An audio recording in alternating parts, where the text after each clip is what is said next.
Good evening, everyone. Can you hear me all right? Are we good? We are so excited.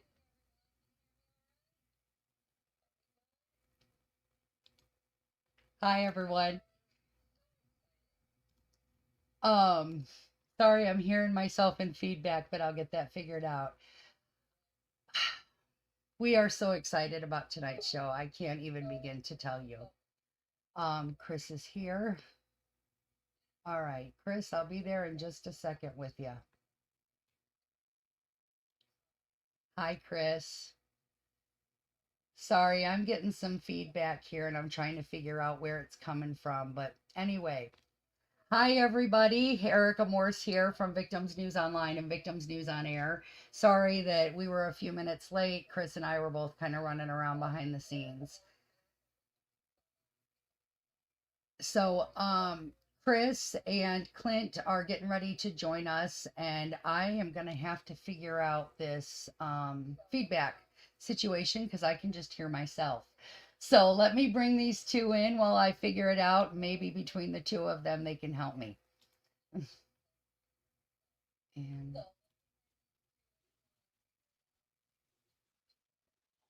hey, guys, can you hear me?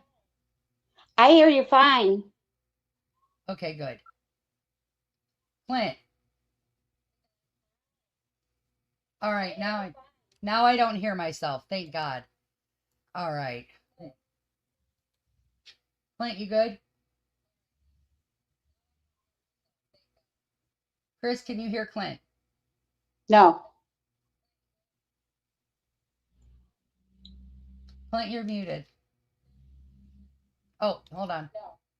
Wait, I got him. You there?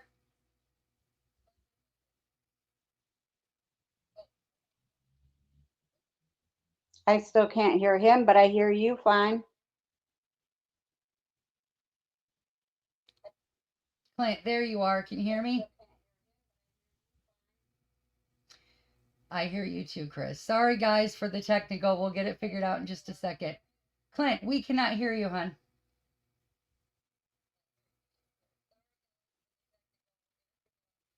Does he have earbuds in or anything? Clint, you have earbuds in? Unmute your mic, turn it up, something.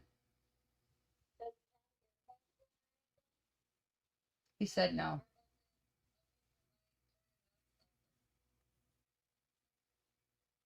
He might need to plug in a pair.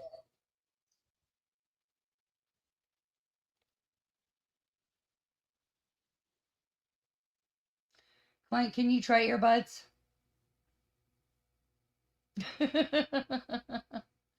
All right, we're going to move on. Hi, Chris. Hi, how are you? I'm good. I'm finally sitting down and having a cup of coffee. How are you? I am good. I apologize for the red light, everybody.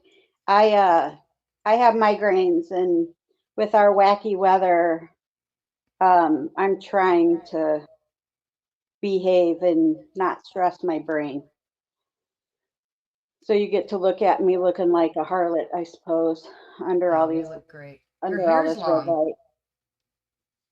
Yeah, Your hair's long, but I haven't seen you in months. So, right? Yeah, it's getting oh, really long. It's down to the middle of my back almost.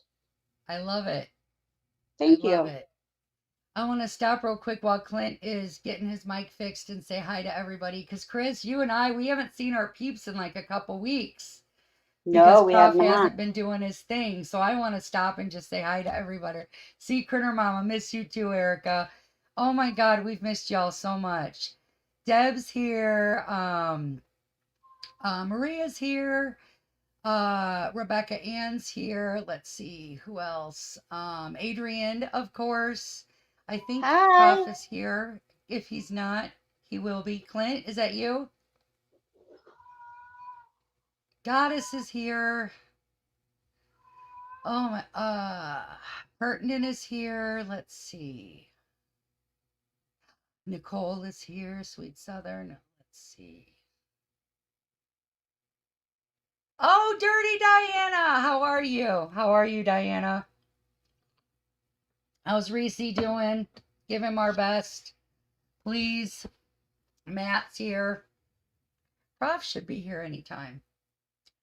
I'll save it for a little later, but Prof's going to be joining us later in the show. For maybe about 30 minutes or so. We're going to bring him on in our segment about gang stalking.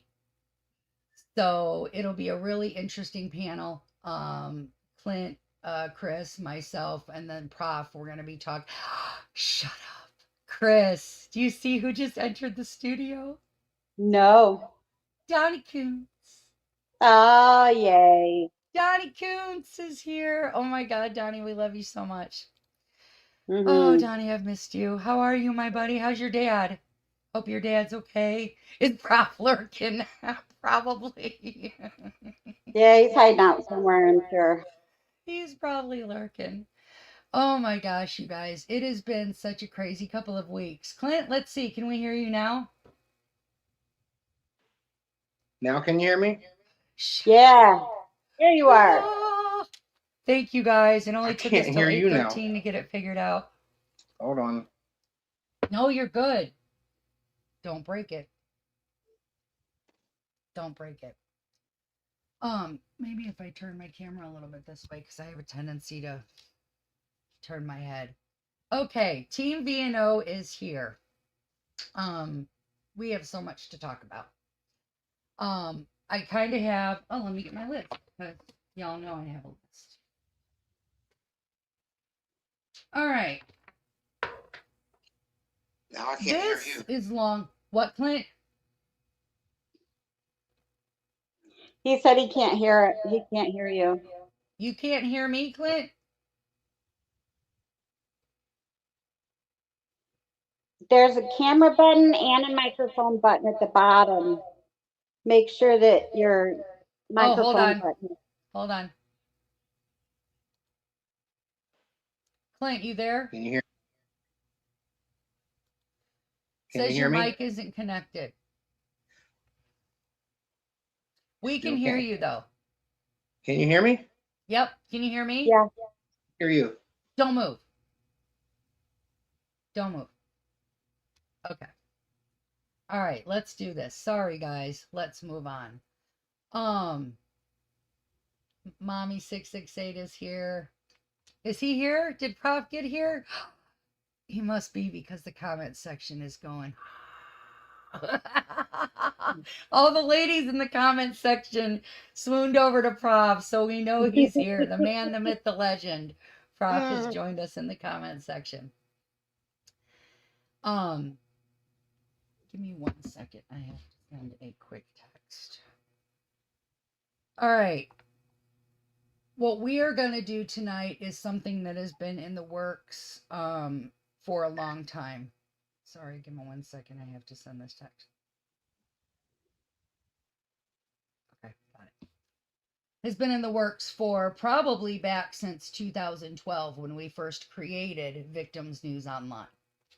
And when that was created, I started it with a man named Mike Glodo, who came over with me. We branched out together from Missing Persons News, which I used to run.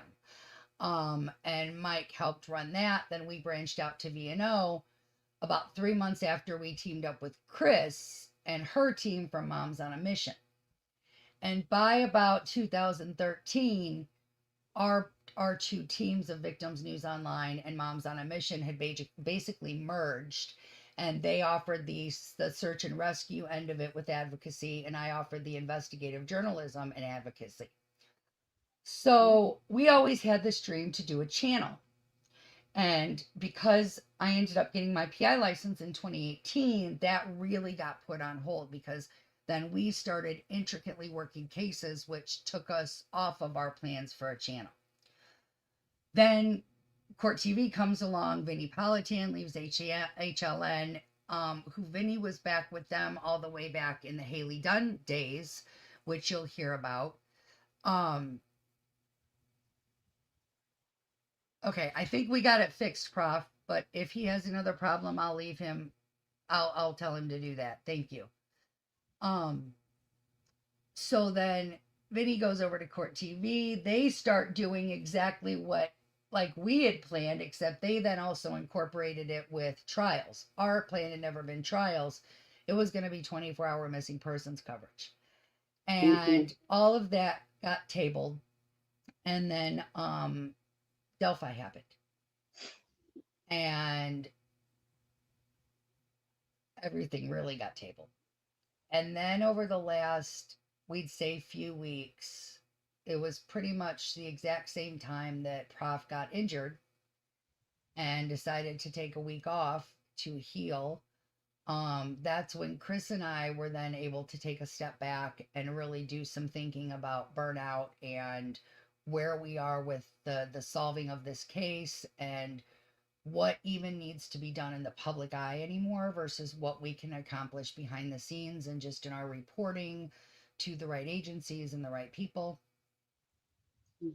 And that's when, kind of out of nowhere, Clint got a hair up his head and started hitting VNO harder than he's hit it in a long time. He got some additional free time, and now all of a sudden Clint's back on the VNO train, and he's really kind of encouraging Chris and I to get back to what we do best, which is work as a collaborative team on missing persons cases. I mean, Delphi knows us for our work in Delphi, and that's pretty much it. But we are a collective of almost 50 years of expert experience.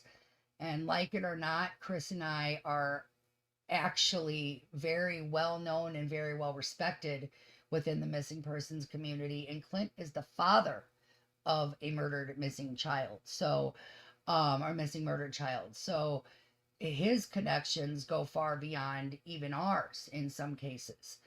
So Chris and I teamed up together in 2012, and then I knew Clint all the way back in 2011, right after Hailey disappeared. But he officially joined our team in about 2015, I would say. And from there, it's really run like a well-oiled machine. And each one of us has a role.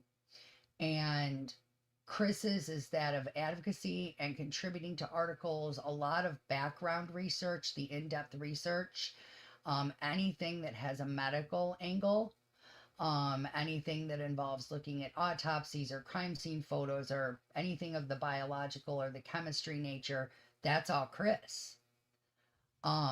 Plus search and rescue and water stuff, and she has a whole host of experiences that nobody knows about because we've never talked to the Delphi community about this. Then you have Clint, who overnight lost his daughter and had a 6th grade education at the time and became an invaluable asset within the missing persons community, became a peer-to-peer counselor for other families, works with other families, writes articles about other families. Clint actually took over as managing editor of VNO about 6 or 7 years ago, I would say.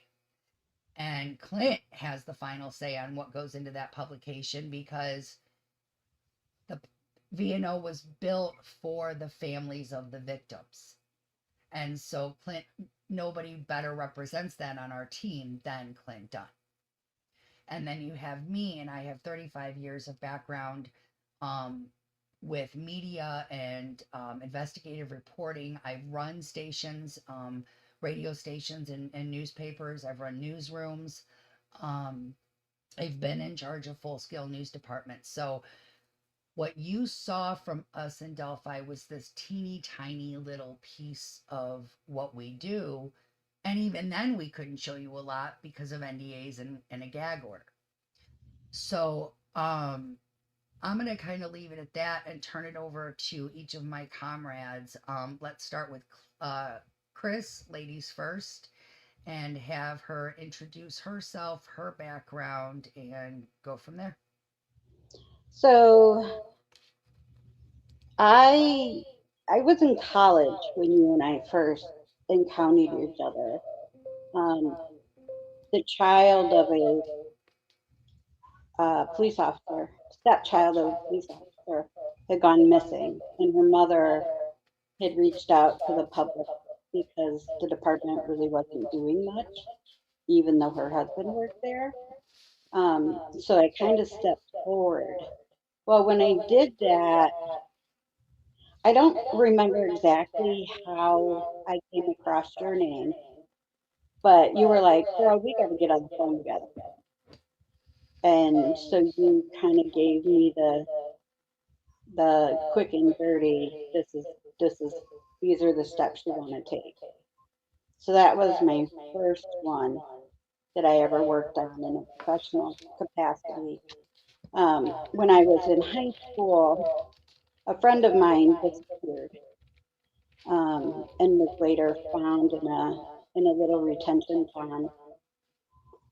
Um, but there had been large scale searches for her because back then it was in 1992, I think, 91 or 92.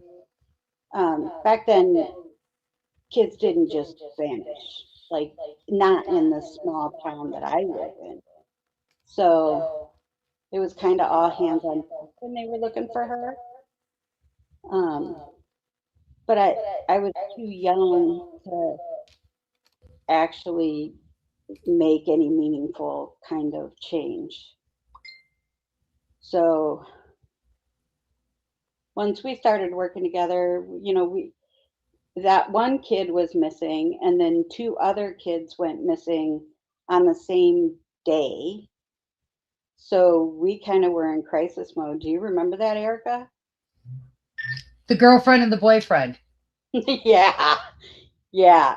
So we had our stepchild of police, and then we had a boyfriend and a girlfriend, and they kind of all just kind of took off at the same time.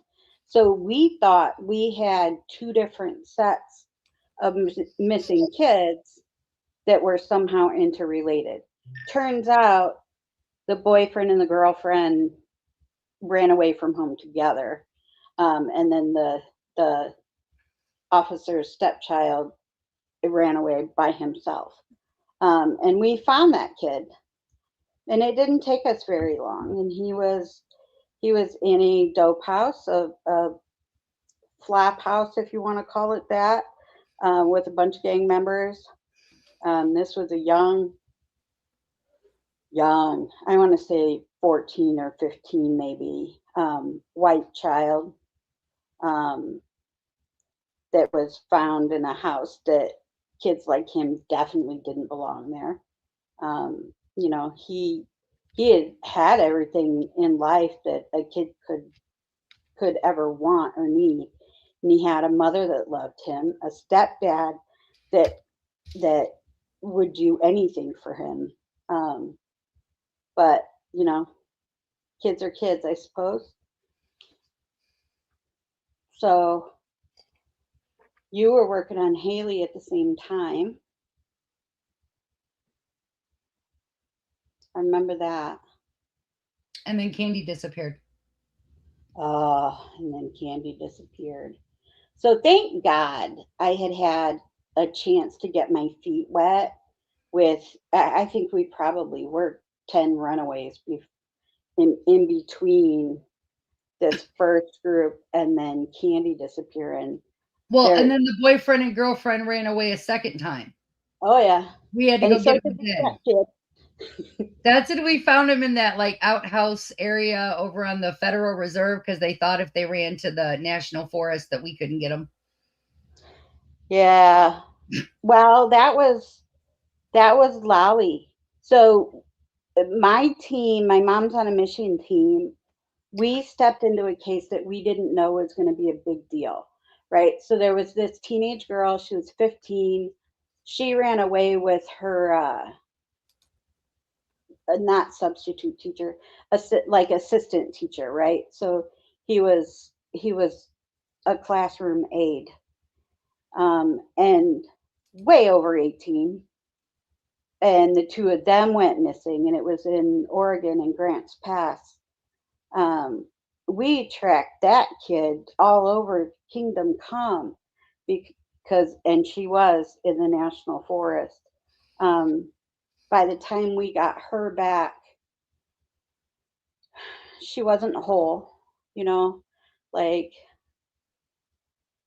um, she encountered some things while she was gone. She came back pregnant, and he's in prison and will be in prison for a long time, long Mhm. time. Mhm. And so then Candy disappeared. So Candy Morris, um, she worked in this car lot, and the owners of the car lot were being investigated by the state for fraud. So some of the cars that they were selling didn't have proper titles, and there was just some weirdness happening with the vehicles in this lot. And so the state had come and she was the only person at work the day that they came to do their inspection, and there were problems, right? She had been handing out paper plates to her friends, but that was the small part of the whole debacle was these plates. Um, so her boss at the car lot, the guy we now know as a fraud, oh, I'm sorry, alleged fraud. Um, he was asking for people to help and look for her. So we kind of talked about it as a group, and we decided that it was close to home, um, and we would take a look and see what we could find.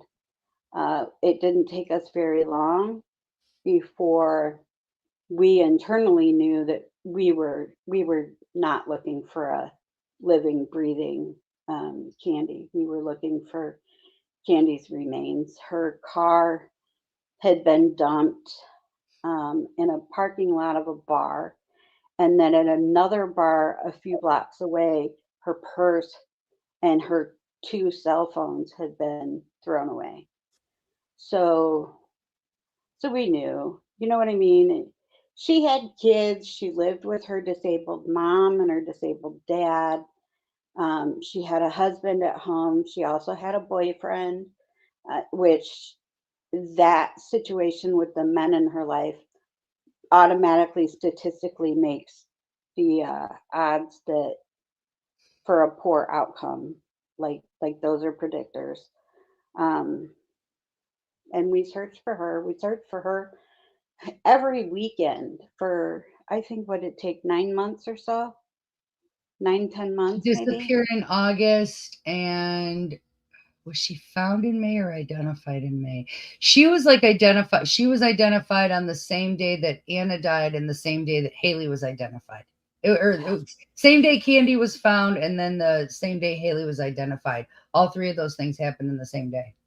That's right. So her bones were found by mushroom hunters, and that same day we had one of the girls that helped our team with searches had fallen in love with Candy's husband. Because for a while, Candy's husband thought that she ran away. Like the police were telling her she has a warrant, she left on her own volition, she's just fine. We received a message from federal marshals, and the marshal service said that they saw her. So we were all thinking that she was alive, and he was thinking that his wife left him. So he started dating Anna, and she died on the same day that Candy's remains were found. So Anna died first. She died at like 4 o'clock in the morning. I got a phone call from the neighbor and was at the house within, 15, 20 minutes. And then that afternoon, Kat, which is another person that used to be on our team, she came to the house and said, "Hey, there's a bunch of cops and a coroner at the woods by a set of railroad tracks on County Lane Road. So I called the detective, and they had found Candy's remains. They still hadn't identified her, but they did find her. And she was likely murdered the same night that she disappeared. Come to find out, she was pregnant. And statistically, when pregnant women disappear, you never see them again. So that was a hell of an eye opener, because it was long. That case dragged out for so long, and we still don't have justice. Nobody has been charged with her murder. And it's clearly a murder. She was wearing a damn ankle bracelet and found out in the middle of the woods. So it's not like she hiked into the woods to just die in the middle of the night. So somebody put her there. That case kind of started our frustration with MCPD, and It we did. don't want to focus a whole bunch on cops tonight, but that's really where Chris and I identified early on in our partnership that there was a big problem, because Candy disappeared wearing a community corrections issued ankle monitor and wasn't found for 8.5, 9 months. And the reason she wasn't found is because it turns out that Candy had been allowed not once, not twice. Was it 9 times, or was it more than that? Something like that. Somewhere in there. To fail her drug tests with community corrections, with probation, in lieu of doing favors for her community corrections officer. They would also let her battery die.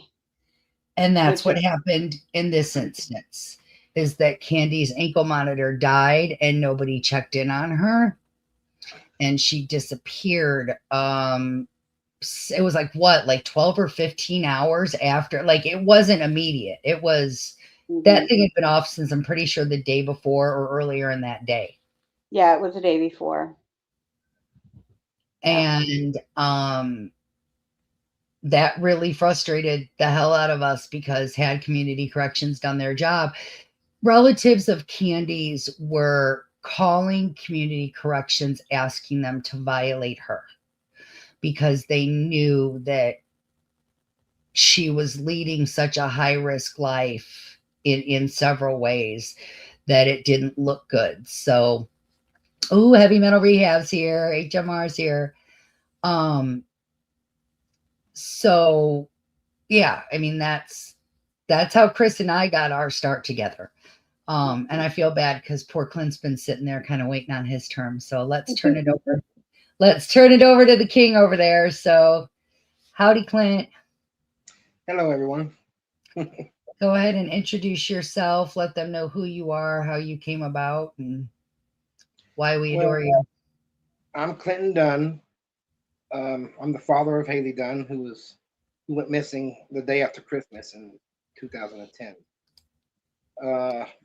I grew up in Bakersfield, California, and was raised there, and I moved to Texas when I was 12 years old.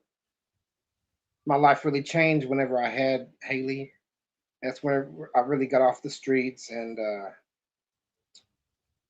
was a family man after that. I supported my family as a roughneck on a drilling rig, and I worked as a roughneck for 15 years. And at the end of 2010, Hailey went missing. We searched for her for 2.5 years. And in 2011 is when I met Erica at a rattlesnake roundup. We had a booth set up looking for Hailey, and I met Erica there and went to Erica's house, and she had a war room set up with a big chalkboard, and we went over that chalkboard and we stayed up for about 30 hours working on everything, trying to find answers and trying to find Hailey. And we kind of, went our directions, and I continued to look for Hailey for the next 2.5 years. And her remains were found in 2013. And I fell into depression and kind of fell off the map for a little while until me and Erica hooked back up around 2014, 2015. And I got back into this world. I guess, this world's, after you go through it, you never um, lose sight of what's going on in this world, all the corruption and all the pain. And so I give a different perspective from this as a father from a missing and murdered child. And I got a lot of toughness from the streets. And so we've been working together ever since 2015. And I've helped Erica, at the beginning, just we found two missing children that at an adventure that me and Erica went on. And Yeah, that's that was when an adventure, all right. I really noticed that I had something to offer, and I could help people from my experience. I could help people that was in my position, in families, and especially a father in my position. And so that's what we kind of, the dynamic of our team, it really fits together really good. We get a few different perspectives here. We all have different walks of life, and I'm I'm the block that finalizes this team, I guess. And I'm short and sweet, so I don't. I guess I get straight to the point. So, Clint, check this out. Somebody just said this in the chat, and I think it is literally, it's the next thing on the list, and I think it's the perfect segue into Delphi, into our little trio Delphi conversation. Smoky Mountain Robin just observed or commented, "Oh my God, Hailey is Libby's doppelganger." Mm-hmm. And I'll let you go there, Clint, because y'all don't realize, I shouldn't say it like that. You just don't know Clint to know how accurate that is to Hailey Dunn's father. How much he's taken that, and how much he's invested into the Delphi case behind the scenes that nobody knows about because of those similarities. So Clint, I'll let you talk about that. Yeah, that may be what really attracted me to the Delphi cases. Hailey looks, just like Liberty, and it really grabbed me from the beginning. One of the first things I did was get a hold of the parents and try to reach out to them and tell them that they're the voice right now. And there is a lot of similarity. These are two totally different cases, but there are similarities that I picked up on from the very beginning. The ritual aspect, and yeah, just yeah. So I've been there from the beginning of the Delphi case, And the CSAM aspect of it. Oh. Yeah, there's all that,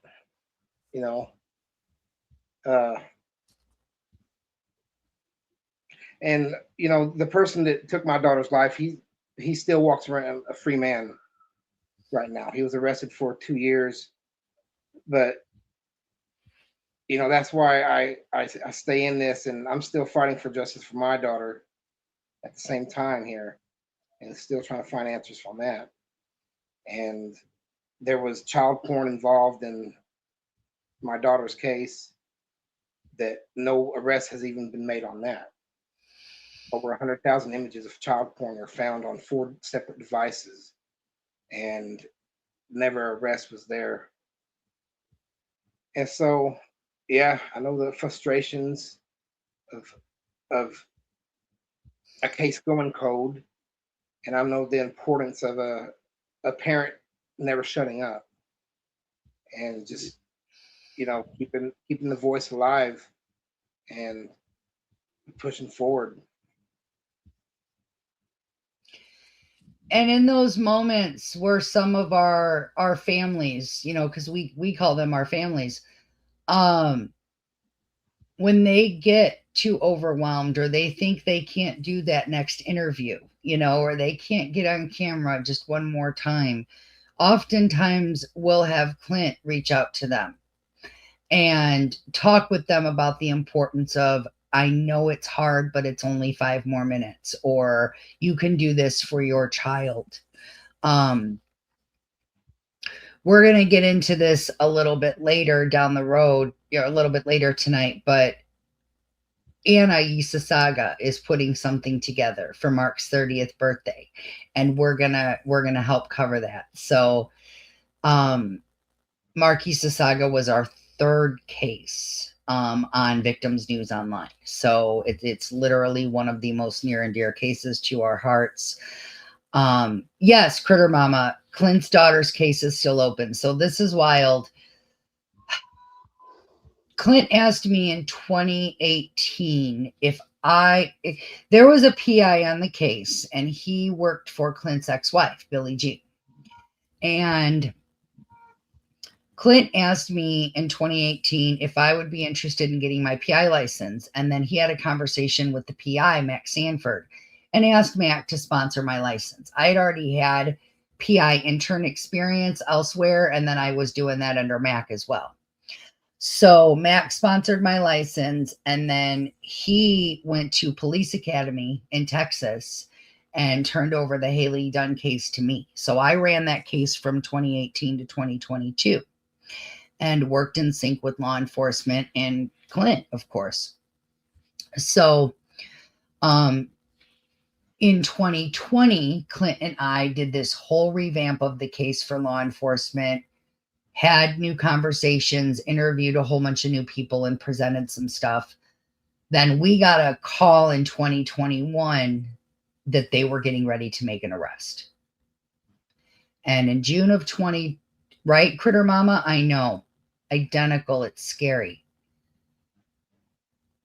That's one of the reasons why we decided to talk about Hailey's case to all of you, because the more we look at this, the more there are similarities, and enough similarities that the 3 of us can't shake it or shake them. And you all know Delphi as a collective better than just the 3 of us do. I mean, just you have years and years and years. We know what we know. But we feel like there might be something there. And we're not saying there is, but yeah, there are a lot of similarities. So at any rate, in June of 2021, Sean Adkins, the live-in boyfriend of Hailey's mother, Billie Jean Dunn, was arrested and charged with her felony death. And he sat on a $2 million bond inside Mitchell County, Texas jail in West Texas, very rural area. And he sat there for 2 years. Mm-hmm. And then 3 weeks before that trial was set to begin, 2 special prosecutors for let me get this right. Special Victims Unit of the Texas Attorney General's office. The Texas AG's office had stepped in to help the county prosecute this trial because it was going to be way too expensive. They flew up. By then, our families, mine and Clint's, had all moved out of Texas and up to Indiana to try to get away from all this crazy. Because if you think there's crazy in Delphi, you ain't heard nothing yet. Like, right, guys? Oh, yeah. So these AG's prosecutors fly up to Indiana and meet with Clint and I. and spent 3 hours meeting with us, spent an hour trial prepping this man, which for that alone I'll never forgive. I'll never forgive him for putting him through unnecessary trial prep. Then they dropped the bomb on him that there's a problem between two reports about mud. And there are two conflicting reports. The state lab's report doesn't match the FBI's report. They use two different tests, and the tests are in conflict. So they claimed that on that reason alone, they had made the heart-wrenching decision to offer Sean Adkins a 30-year plea deal. And they were really there to drop the bomb on Clint that this case really wasn't going to trial.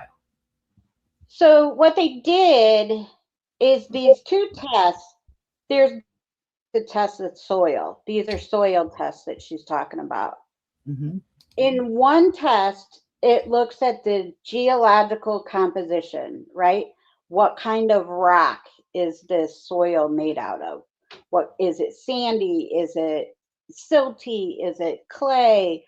Like, and they can pinpoint an area based on that testing, right? Well, then there's another type that is biologic testing, that it tests the other things in this dirt that aren't dirt. So it looks at, you know, any kinds of spores, seeds, all of that kind of stuff. At the time, the lab that did the specialized biological test, the FBI didn't certify that lab, and they didn't certify that specific test. So when the prosecutors decided they couldn't prosecute her case, it was because of the science. Well, we have that in Delphi too, right? With the weapons, with the bullet fired versus unfired and whatever. So we already know what is supposed to happen when the science doesn't work out and it's not certified. So while Sean is now free, they let him out because they couldn't prosecute him, and now they're just waiting for the science to catch up. So that's how that happened, is it's just a science problem. Is that the way you understood it, Clint? Yeah, pretty much. The science that the FBI used was more conventional science, and the other lab had used a science that hadn't solved as many. It still has solved cases. The diatoms have been found to solve cases since the 70s. Yep. So it was just, but they've only solved like 3 cases since then with that kind of lab test. And so it's not as conventional as the one that the FBI used. Yeah. Yeah, that's it in a nutshell. But, you know, if you don't know like lab procedures, and you don't know what kind of testing is available, and you don't know what those results actually mean, it is really easy to come to the wrong conclusions, right? So one of the people that likes to cause chaos in Hailey's case, you know, they kind of took that incident and was like, oh, that's funny. A PI thinks she can just order up a lab test. No, we can't. That is outside the scope of our experience and education, right? So we don't order tests, but we can understand what went wrong with that test. Just because I have the education, Erica's got some experience with diatoms. We worked another case that there were diatoms involved in. So, you know, it wasn't it wasn't us. Like, I hate to always feel like I'm defending myself, but that wasn't a us problem. That was a lab problem. And if Clint wants to get into this for a minute, you want to talk about some similarities between Delphi and Hailey's case.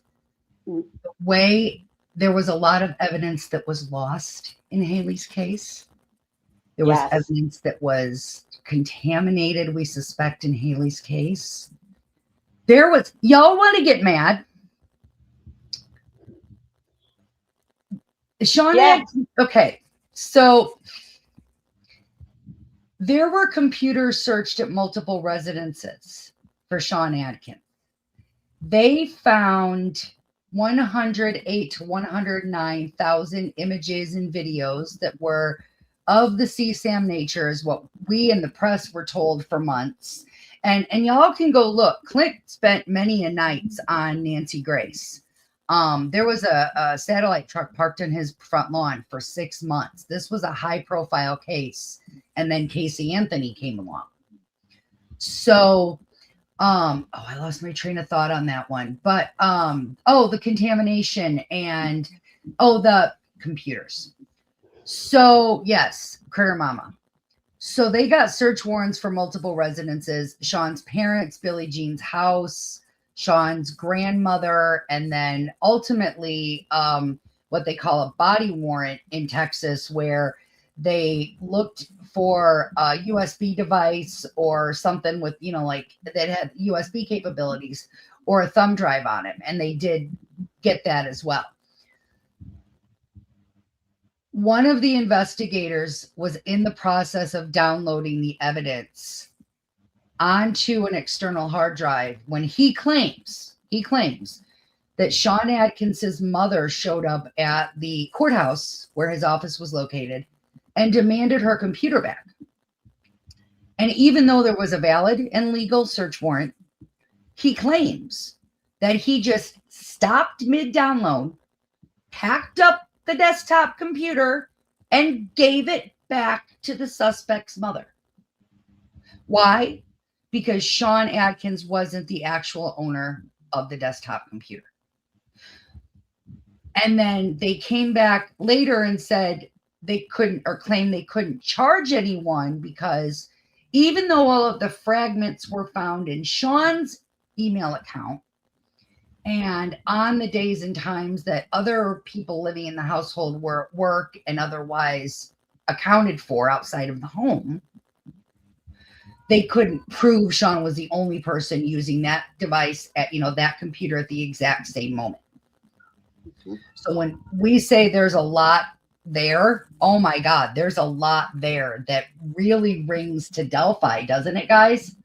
Even better than the child porn is the freaking boots. So there was very little physical evidence, right? Because her body was not found right away. Mm-hmm. So you didn't have things to compare to other things. But one thing they did have was this psycho's boots. So we're watching a press piece, like somebody had done like a, an hour-long special, the local news or whatever. I don't remember who it was, K-Tab maybe. But on the filing cabinet in this investigator's office sits those boots, not in a bag, not in a case.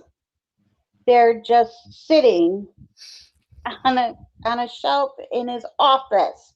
No, they wasn't sitting. He had the Hailey's case sitting on a file in files behind his desk. The boots. Yeah, we're talking about the boots. The floor. On the floor. The floor on the carpet. On the floor. Remember, because they were on the carpet, and I freaked out. That's right. They were inside an evidence bag right when you walk into the investigator's office. On the floor. Yeah. They were getting kicked around when people would walk by them. They were like right there. Oh, yeah. Yeah, because you could see them. I mean, they obviously weren't being kept safe in an evidence locker. So I don't know if they tried to use any of that at trial, if they could even use it. I don't know. I don't know how large their sample was. I don't know if they consumed the whole sample. I I I don't know because they can't be trusted. When you can't hold on to evidence, there's a problem.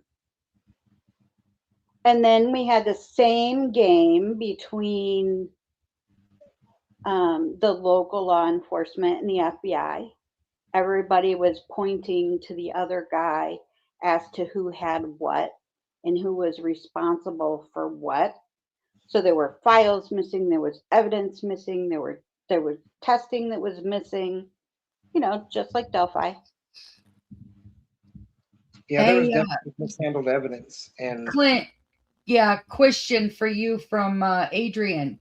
Clint, do you feel like the investigation was just negligent or something more?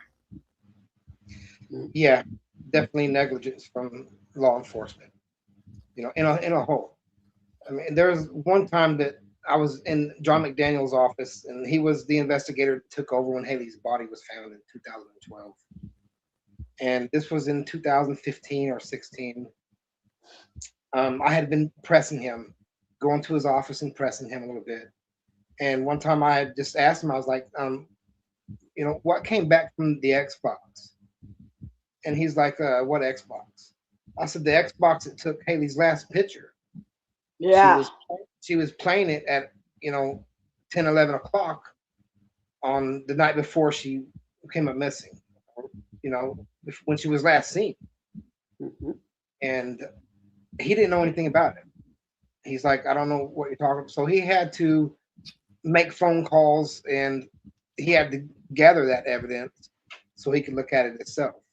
Because I was telling him that I wanted that picture, that last picture taken of Hailey.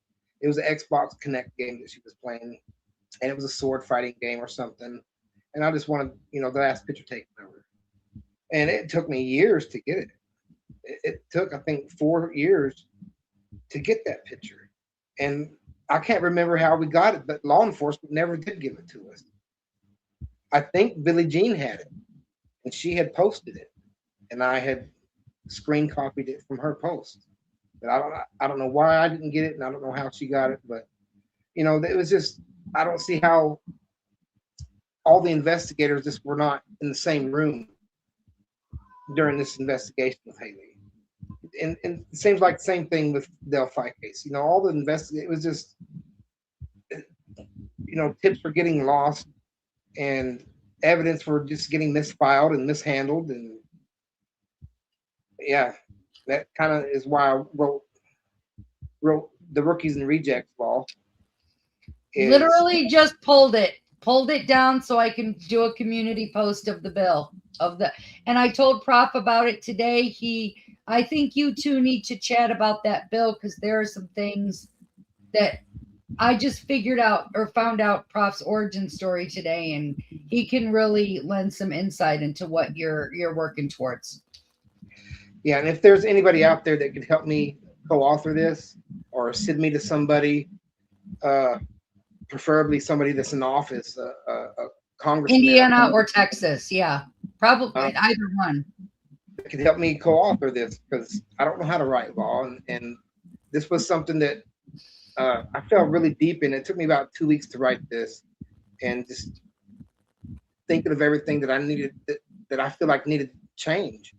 And one thing is, officers need to be trained better on evidence collection and evidence handling, handing off the evidence. Just, I feel like that was, a big part of the screw up of this case is the evidence handling. And also, I think that's a big screw up of the Delphi case, is the evidence handling. I mean, it was obviously a screw up in the Delphi case for the tips coming in. They lost thousands of tips. And so, yeah, that's part of that bill that I wrote is, police officers need to be trained, and they need to be retrained every so often for collecting evidence. They're practicing law without a license, and I think they should have some kind of a law training where they could, get a license behind their badge that they're practicing law with. You know, we've noticed the similarities in lots of our Indiana cases. Like, they're making the same mistakes in multiple cases. And I can't decide if we have a cultural, like the culture of officers here is the problem, or it's the way they're being trained at the academy. I can't decide. I don't know whether we have lazy cops or if we have cops that have been trained to violate people's rights and to, scream and yell at them and drug them into submission. I don't know where the real problem is. And that's what a bill like that would do. It forces them to get trained so they know where the limit is. Like, they don't have any boundaries. It's craziness. Yeah, I know how I feel about that question, Chris. I mean, right. I mean, it's hard to. I agree with what Adrian just said, a CYA mentality, because how can I justify what happened to me? How can I justify Holman? Listen, people weren't in the courtroom for that, Chris. When Holman turned around and blew me those kisses and licked his lips, yeah, and you were like, oh shit, he is coming after you so hard, Erica. Oh God, he's coming. Like, you knew that was just his way of saying, I'm coming for you. Well, yeah. And that was the same day they cooked up the fake charges against you. All right, yeah. I want to bring this up real quick only because he brought it up. Prof just mentioned in the comment section, the only justice brought so far in my brother's case was the enacting of a law demanding proper and timely medical care for inmates. So, Clint, long story short, I want to connect you with Prof, but he lost a brother who was incarcerated on a very minimal situation, and his brother was denied medical care. So he has an interest in the prison guard aspect of rookies and rejects, about the way rookies don't speak up because of the rejects, all those dynamics that you're talking about. And I don't know if you mentioned it, Clint, but talk about the part where the national database. Oh, yeah, the national database should, there's no database for police to prevent a bad police officer that gets fired for this job. He can just go a few counties over and get hired again. Mm-hmm. As a chief. And as part of it is hiding behind the blue badge. The blue protects them. And I think that that's a lot that's wrong in Hailey's case is they screwed up from the very beginning, and it was just they had to protect each other on top of that. And then what was he saying a second ago?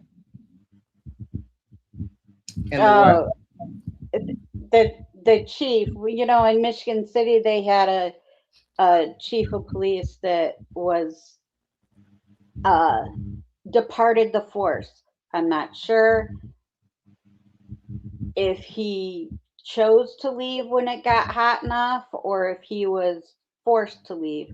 But then he went to the next town over and became their chief of police. And their town marshal. Yeah, and the town marshal. That's right. So he just got a 17-page audit saying he's been a very bad boy.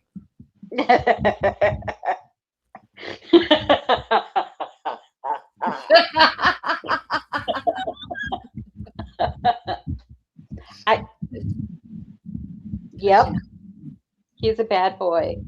Because Hmm. So, all right, let's talk a little bit of Delphi, because that's clearly what our Delphi people are here for.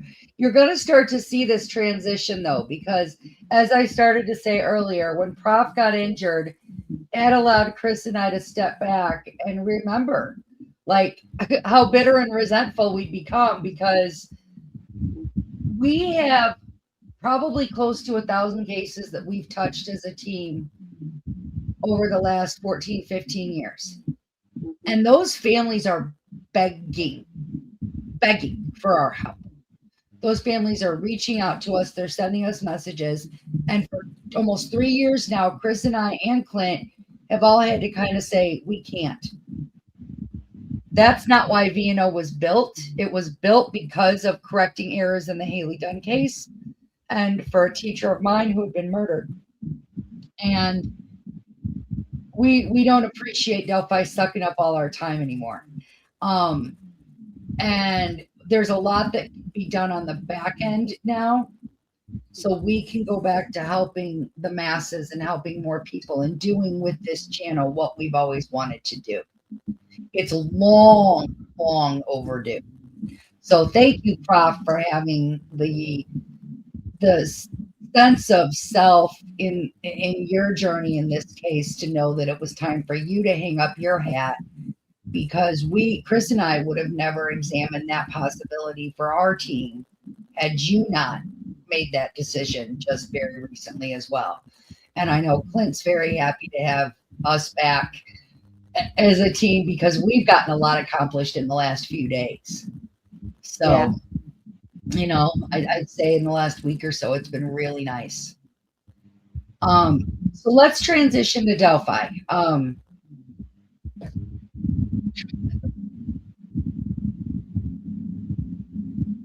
So I just want to make it real clear before that gets misunderstood that we're not leaving Delphi behind. Right. We're at a phase in the defense where we're waiting on an appeal and then motion to correct error.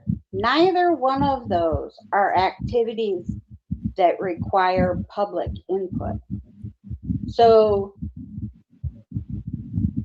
while we're stepping away, it may look like we're stepping away completely. We're stepping away from the public discourse because it's not productive. So we have people who have partial documents that are making large arguments based on that. We've got intentional feigned ignorance. We've got a lot of stuff that's going on, and none of that affects our investigation at all. So we realized this week that we've done a really bad job at conveying what our job actually is, because there's a lot of misunderstanding about that. But we're at a point where theories are no longer something that we need. We got a lot of those. The theories are already there. What we need now is evidence. And I don't see a way where more talking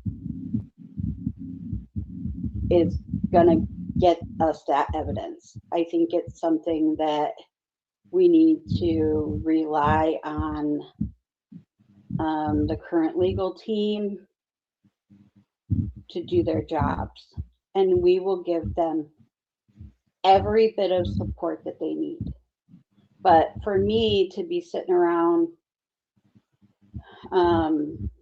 discussing the what ifs, or have you thought of that? Have you tried that? Like, we already had a trial. So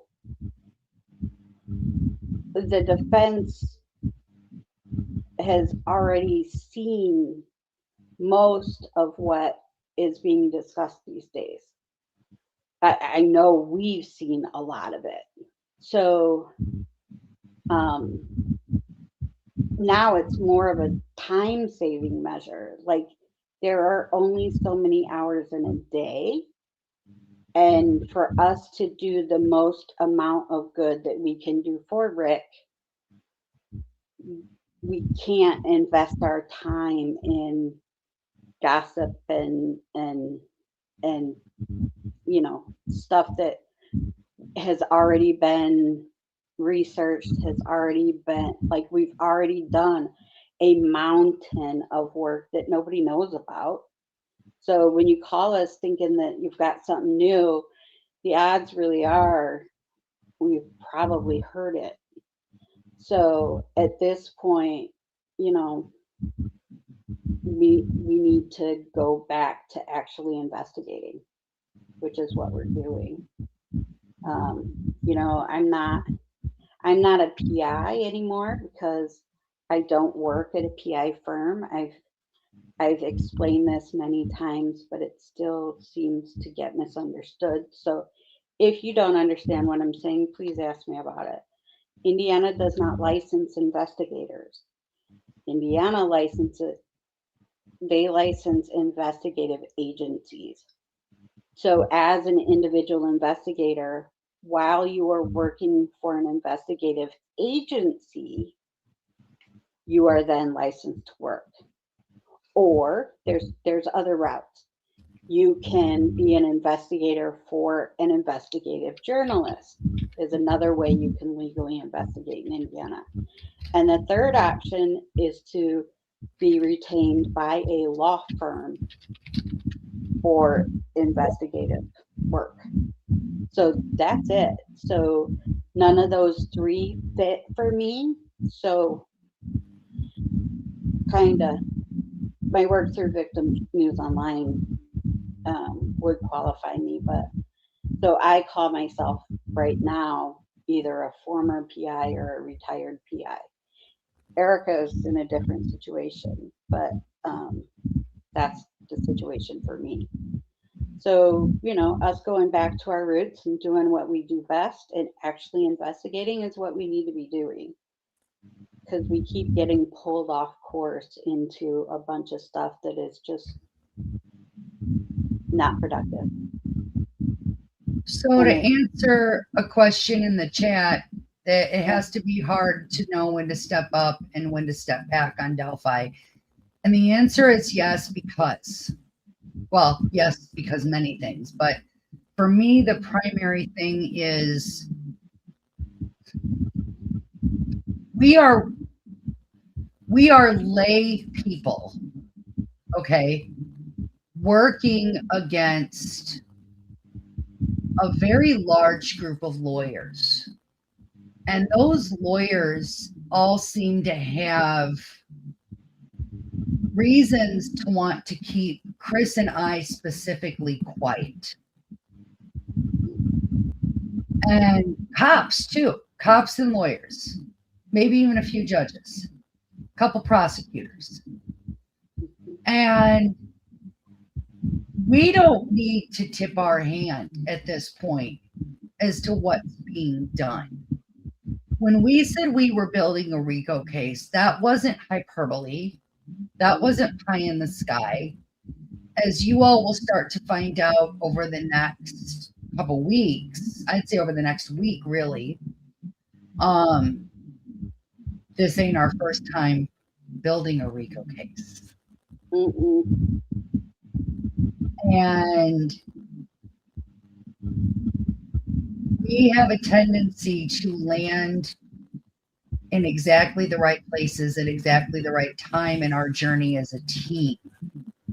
And the universe does a really good job of somehow communicating to all three of us that we need to be working on this, we need to be working on that. Agreed, Prof. The lawyers, listen, state actors, you know I hate that term because it sounds so conspiracy theory-ish. But what I will say is that I share Prof's belief that the lawyers involved in this case, oh, it's almost as if they were intentionally placed exactly where they were. And it's just weird. And we're up against people who know the law very well. And I'm not just talking about the Carroll County folks. There are a lot of LaPorte County individuals who fit that bill as well. One of the things we don't talk about is how many hours upon hours upon hours the three of us spent in courtrooms in 2024, 2025, and 2026 trying to keep me out of jail, trying to not get me run out of my home illegally, trying to fight a bunch of accusations that were happening in other courts that you all don't even know about. Clint and Chris testified for me multiple times. I think three. I think you guys were scheduled 3 or 4 times, and you testified 2 or 3 times. Yeah. There's a lot that's been happening. Testified 3 times. We're scheduled for a 4th, but my trial didn't happen, so that's why.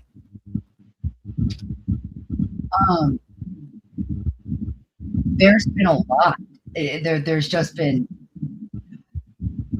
so much. So anyway, Chris, I'm sorry. Go ahead. I gotta say something that you've never said before, but I really don't like to tell people stories for them. But this last the legal battle. So get this. So Erica and I are in court in Delphi. Someone shows Erica a video that someone she has a restraining order against had made. It was given to a reporter, at least one, maybe more, and it was given to the police department. Pick a department, right? They all had it. Yeah, they all had it, right? So we are in fucking court while Pat Cicero is in fucking Erica's house. I am so sorry I'm swearing, but I can't help it. He's in her goddamn house hoping to find some files or God only knows what. God only knows. However, they charged her with animal abuse from what happened that day when she had been in Delphi for 3 goddamn weeks. Like, it makes absolutely no sense the way this all worked, unless it was intentional. You were in a courtroom with the head of ISP, the supervisor for all of our fucking satellite offices, and a LaPorte County cop. Pat Cicero was in your house one day and on the stand, what, a day or 2 later? 3 days later. He knew that you were in Delphi at trial. Yes. Everybody knew. And they charged you anyway. And they picked a crime that is so disgusting that they know when you hear animal abuser, people get mad first and then ask questions later. And they picked a crime like that on purpose. That was intentional. Mm-hmm. Because they could have got you for, I don't know, they could have said you were jaywalking that day or whatever. But no. And then somehow that gets sent to PETA. So not only do you have the Hailey nut jobs following you around, you got the Delphi nut jobs coming out of the fucking woodwork, and then you got PETA up your ass because they all think you're this horrible animal abuser. And it was all for a situation you weren't there. Not only weren't you there, you hadn't been there for weeks. So I have not told that story because I know it's uncomfortable and I know it puts you in an awful position, but I feel like it's just got to be said. Like it's time. Thank So you. I'm sorry I told your story for you, No, but no, it's the okay. whole situation makes me so angry. And then to this day, the charges against you were dropped. You didn't get a plea agreement. You didn't get a deferral. You didn't get probation. Nothing. Your charges were dropped completely. And Why? expunged. Because you weren't there And expunged. and expunged. You're Well, right. both charges were because there was the first bullshit shut a charge from Trail Creek on harassment. Yeah. Yeah. They charged her for harassment because she sent one text message to a man. Who told me to We text him? he told you to text him. We believed him to be a person of interest. So you sent him a text telling him that and asking him if he had anything to say for himself.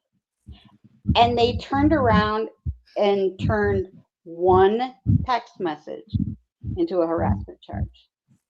Now, anybody that actually knows what happened would look at those situations and realize that's fucking nuts.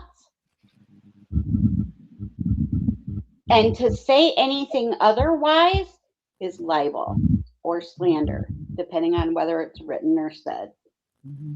It just, that situation makes me so mad that I'm glad that we're on together because we never are. And I don't like telling your story for you. But god damn, Yeah, that was pretty bad. I feel better now. And I swore all over your live stream. I guess we'll be pushing YouTube standards today. That's If all you right. get demonetized for this one, I apologize. Well, no, and again, big part of why we're doing this, Clint, because of his perspective as a parent, because of his role on this team, because of his role as our friend, Clint has seen all of this go down more than anyone else. And he was here for all of the bullshit, all of the lies, all of the this, all of the that. And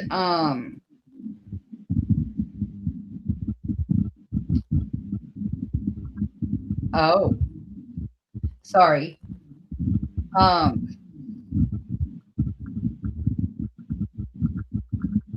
I can hear her texting. Anyway, we'll deal with that later, but oh, that was a gift. Oh, I love those. So Clint, exactly.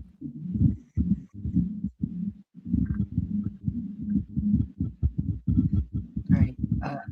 Yeah, go ahead. I wanted Clint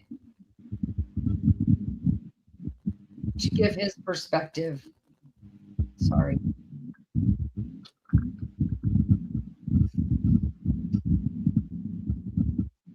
Sorry. I wanted Clint to give his perspective on everything from what he thinks about Rick's status, guilt, innocence, to the things that maybe stuck out to him because he saw so much and brings such a unique perspective to this case that I want you all to hear it from someone in his position, and he wants to be able to share that perspective with you. So sorry about the distraction, but go ahead, Clint. Yeah, from seeing it from behind the scenes, watching an investigator investigate this case, it's just a circus, and there's a bunch of clowns, and the clowns are the people that's responsible for putting an innocent man behind bars. In my opinion, I don't think that Rick did this. I think that a lot of evidence were not able to be brought up. The serial number on the jacket and stuff like that. And it's just it's been a circus, and it kind of like my daughter's case. It seemed like it was a circus, and once I mean, I hate to put everything on law enforcement, but once the dominoes start falling, they just keep falling, and they gotta. It's the lies stack up on their side, and you know, I knew from the beginning that, in my opinion, the lawyers knew that they knew things that they could have done that would have kept Rick out of prison. And this is just my opinion. And yeah, there's that little doozy.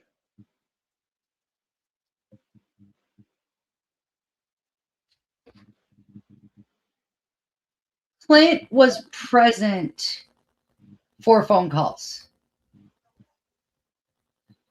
over the course of 2 years. And he heard certain things. What, Chris? I was on mute, which is good because I interrupted you. But we worked so many hours that you couldn't avoid it. Correct. So here we are. We couldn't tell our partners even what was happening. Like, we couldn't share with Clint. We couldn't share with our spouses. Like, because of the cloak and dagger, I mean, that's how our job is anyway. But you add on top of that the NDAs, which are standard, and then the gag order, which was bizarre. But we couldn't tell them anything. So here we are, we're on the phone trying to have conversations in code. But if you have a conversation and you're like, that guy, oh yeah. Well, we could still be talking about the two different guys. Like, so poor Clint had all of the public information pre-trial. Post-trial, I'm sure he's been caught up to speed, but trying to decipher what in the hell we're talking about. Christmas dinners, Thanksgiving, my dad had a stroke and I'm on the phone. Like, you had a couple of losses. Like, it was just all so much. But I was hospitalized. I was hospitalized 3 or 4 rooms down from your dad when he had his first stroke. Yep. So it was like, when I say we're like, the three of us are like family. When Chris's dad gets sick, we're there for her. When I was hospitalized, Chris was there for me and her dad. And then Clint was coming up to the hospital. So, I mean, we are integrated in each other's lives in that respect. We're family. So Clint saw, we'd be in the car and I'd pick up the phone. It's one of the lawyers and it was on Bluetooth. And I would have to say, hold on, guys, you're on speaker, you're on Bluetooth, and there's somebody else in the car. Sometimes they would blurt stuff out before I could even say that. So I want to be real clear. Chris and I didn't violate any NDAs. Don't start that rumor. I mean, you guys were so immersed in this. You guys were living and breathing it every day. Thank you, Clint. And so, anytime that I would spend with you, you weren't directly talking or letting me hear, but I would be in the next room or I would be beside you and be talking in code. Mm-hmm. And yeah, so I got a lot of bits and pieces of what was going on behind the scenes. And as part of our team, which is what we do, we took Clint to meet one of the victims in this case, which was one of the collateral victims in this case, which was Kathy. And we won't disclose what those conversations were about, but Clint steps up in these situations and in these cases and acts as kind of like a peer-to-peer counselor to others who are going through this. and don't know how to navigate it. And Clint has 15 years of experience dealing with the press and the national media. He's sat for documentaries. He's sat for investigation discovery interviews. Clint knows how to navigate the press and the media. And as you all know, Kathy recently did participate in a Hulu documentary. So he was able to help give her some pointers about that. But he sees a lot. Like there were times where I would want to handle a situation a certain way. And when big decisions are made on this team, it's not just one person making the decision. It's a collective. And Chris and I would feel one way about something, and Clint would say, that's specifically what Kathy said she didn't want. And remember fighting us on that one thing? Yeah. And you're like, nope, very clear on this. That's not what she wants. So we honored that. And it was because Clint brought us back to, so we've been beaten into submission. Yeah, I mean, it kind of all feels like it, doesn't it? And yeah, Clint has a way of bringing us back to our advocacy group. You know, because once you make that leap from advocate to investigator, the job changes, right? So you're no longer just trying to find somebody's kid or trying to figure out who murdered 2 little girls. Now you're not only doing that, but you're also defending an innocent man at the same time. And as investigators, we can use pretext. We can tell half truths. Our whole job is to get information, right? And so we can lie in order to get that information. But Erica and I, because we were advocates first, that I don't lie to people. Like, so when I first came out after trial and did my first few lives, I would tell people straight up, I can't tell you that. Well, I'm sure that makes me look like an asshole when I do that. Nobody likes to be told that they can't tell you something. That's why half the Delphi community's mad at us. Right? But it's true. Like, so I don't like to do the manipulation and cloak and dagger and all that stuff. That's why right after trial, I made it very well known that there were certain YouTubers that had been incredibly helpful. Gritty was one of them. She gave us an immense amount of information. And we jumped right out there to say that up front so that there could never be a question about who did or didn't help give us information. Now, when we ask people for information, they don't know why we're asking, but that's the job. So Prof was really, really helpful. Gritty was really, really helpful, and there were others too. There have been others that helped along the way, and you know that kind of help is invaluable. Like it is, it doesn't have a dollar figure attached or anything like that. Like these were people who just wanted to help and did help. Because, you know, we were about, what, 6 years behind everybody else? Yeah, at least. So, Prof said, shit, Erica and Christine even investigated my boring ass. Absolutely, we did. You know, one of the first things that I ever learned when I made the leap from advocate to PI is always investigate your client.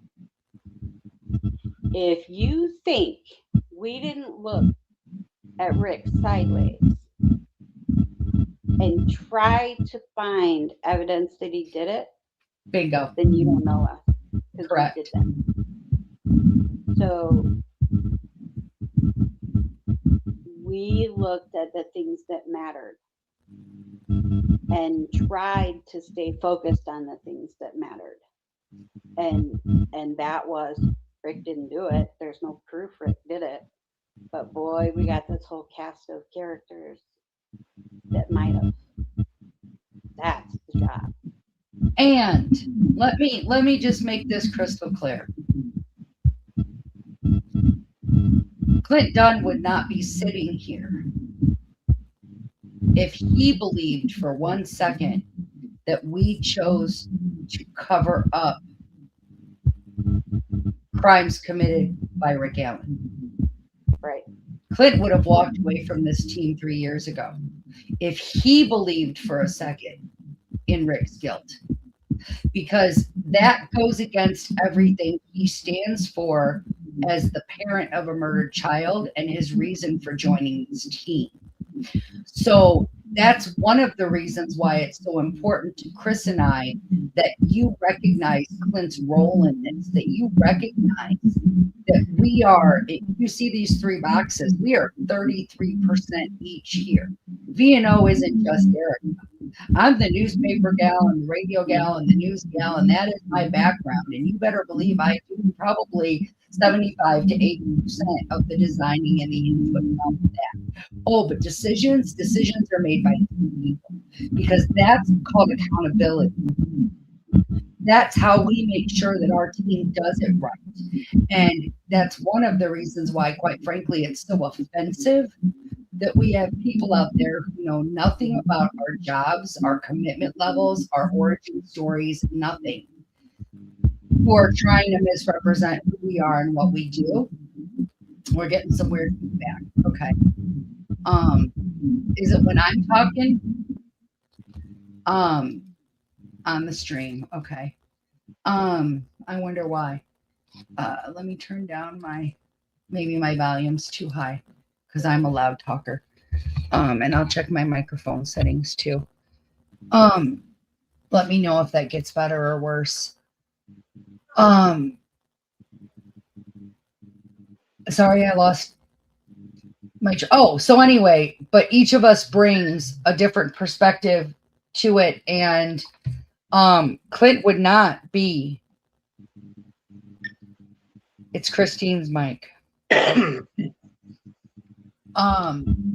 muted again, but I muted, so it should be better now. Okay. I don't think anyone would say you covered up anything. No, it's not possible. Clint Dunn would have held us too accountable had we ever covered up for a man who murdered 2 little girls. There's no way in hell. And on Rick's case, we had discovery. We weren't just pulling random facts out of our ass. We had 8 years of police work to look at. Mm-hmm. Correct.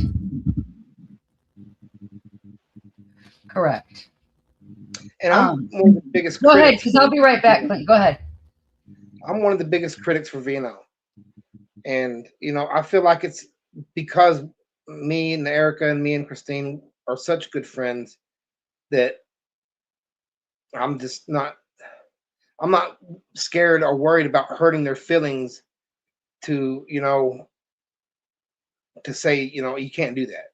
Or that's just not going to be cool if you say it like that or whatever. We're really good friends, and our mission is the same. We all want to help people have a voice and help victims have a voice and their families have a voice in this. And we want to help people, keep their case from getting cold. And if it does get cold, we want to help them get it back in the open and get it looked at again. That's one of the ultimate goals of VNO, is to be a voice, for people that are having a hard time with this. And a lot of people don't realize, family is nobody's going to work harder than a family member, than a daughter trying to find her mom or a dad trying to find his kid. You know, those are the loudest voices, and nobody's going to work the case harder and longer. And, you know, I got to be here to sometimes remind them that you have to push through, and you are the voice right now for somebody that can't talk. And so, And we yeah, have had our knockdown drag out over the years. oh yeah. Not always been Sometimes beautiful. we stand firm on our belief, but we work it out because we have the same goal in mind. It's not about, we're not conceited in any way. We are trying to help people. And so that's, yeah. So It's hard to be a critic for these two ladies here because they're really smart and they do shit the right way. You know, they don't make many mistakes. But in those rare times that, I feel like something needs to be said differently, I will speak up very quickly and loudly. And sometimes I'm wrong. They'll knock sense into me, you know, and give me the dynamics that I need to know, to know that they're doing the right thing. absolutely. And Prof, you're right. A lot of people have a lot to lose if the Delphi and other cases are, I'll say, truly closed, because we feel like we're already at the point of the case being solved. It's just putting those last pieces of evidence together, and the things that people don't know about and don't need to know about right now, because it would risk everything. So let's just leave it at that. And the moment that that can be shared, my God, we really hope that that can be shared, because the whole community deserves to know it. It's not about us thinking we're better than anybody. It's about us trying to protect what we think they don't know about. There are things that we've learned that they don't know about yet. And if we can keep it that way, then they can't get to it, contaminate it, destroy it. They can't hurt Rick any further, any more than they already have. So that's why we're guarding this information so carefully. And that's why they tried to drive all of us absolutely crazy the last few weeks, because the not knowing is a very scary territory for them. And listen, all of this hasn't been done because Chris and I are dimwits. This has been done because Chris and I are that good. Um, you know, when I bring up that I recently testified in a case, oh yeah, in a case that we solved in 72 hours, oh yeah, not lying. That is probably going to get the death penalty. Yeah, I'm waiting. I just checked again this morning and I haven't seen anything come through yet. So yeah, we're waiting on that final. They're in the death penalty phase right now, but Miguel Navarro was found guilty on all counts. And that case, when we can finally talk about that, when we're ready to talk about that, talk about a case biting you in the ass, doing everything right, and then having the case bite you in the ass. It was ridiculous, wasn't it, guys? The way we were treated, the way I was treated. And man, it just, the whole thing stinks. But we did the right thing. I'd be afraid if I portrayed myself as a good advocate and was actually a shitty person. Right. Heavy metal rehab. Of course it was her. Oh my God. You guys crack me up. She's so fun. I really like her. I do Her too. and whoever, I really like that. There is something staticky going on with your mic. Yeah. I keep it muted when I'm not talking, hoping that'll help. No, Maybe now I'll it's better. leave and come back. If you need to leave and come back, do that. Might be a heater or air conditioner that's on. Or a ceiling fan. I want to segue from here into this Nancy Guthrie conversation, because Then I want to get into whoops.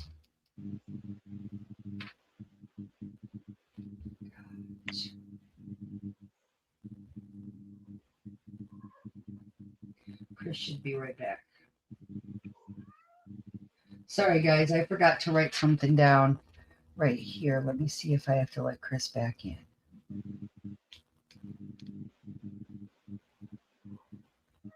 She is not back yet. I thought the noise was here. Let me look at comments real quick because I've been trying to watch them.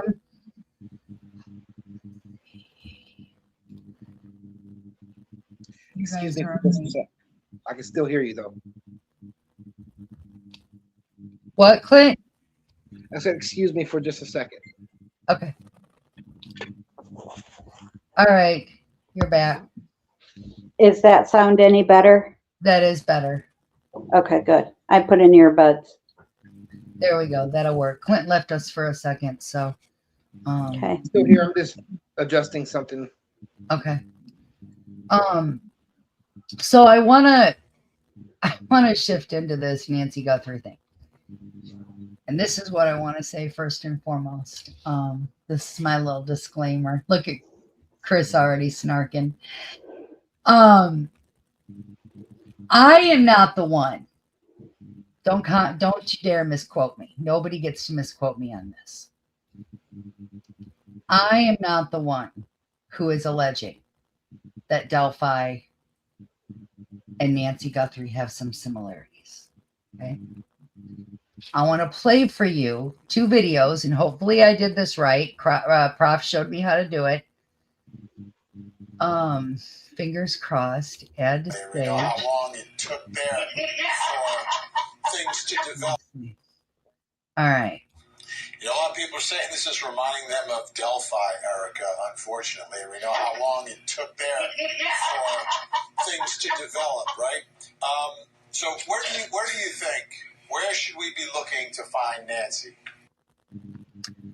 Now, first of all, my reaction to that was because Chris and I had just kind of started hearing that. This took place back on March 3rd, and Vinny brought it up, and he kind of threw me for such a loop when he said that. I mean, you can see Tony Bruschi's kind of, biting his lip a little bit too.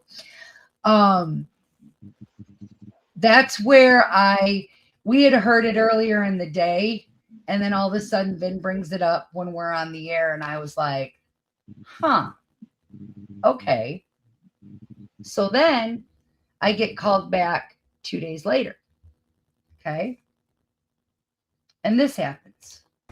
Joining me to help answer this question, private investigator, safety and security expert, author of Prepared, Not Scared. Bill Stanton is with us, and private investigator, founder of Victims News Online, Erica Morse is with us.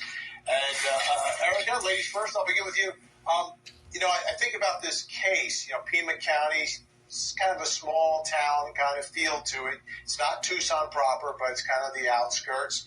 Reminds me of our analysis of 2 other very high-profile cases in small towns. You had one out in Moscow, Idaho. We saw how that went. And then we saw one in Indiana, in Delphi, and we saw how that went. How well do you think this investigation's going?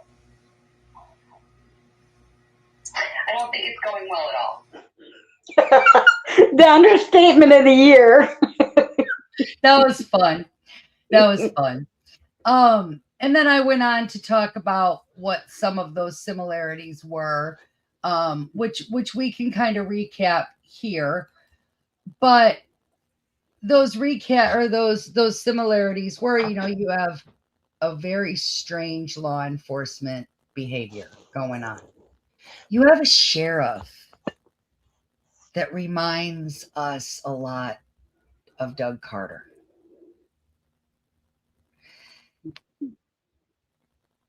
Who else?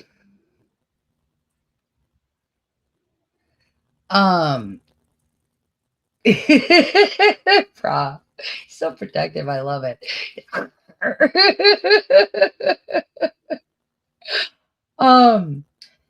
But Vinny brought this up 2 nights out of I think 3 or 4 that we did this.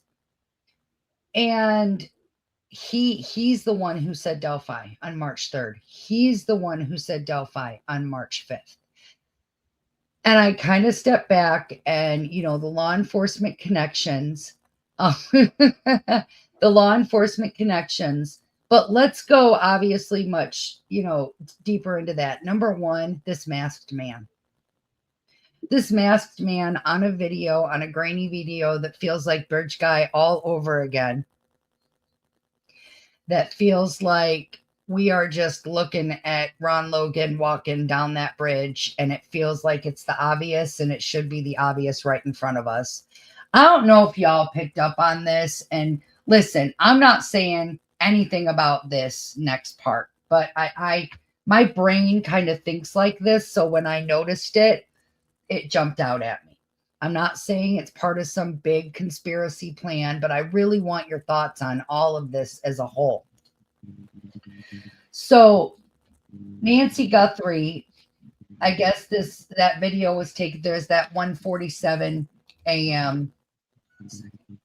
was when the doorbell camera disconnects. Hi, Clint. Welcome back. Then we've got 2:12 a.m. was when the software detects the person on camera.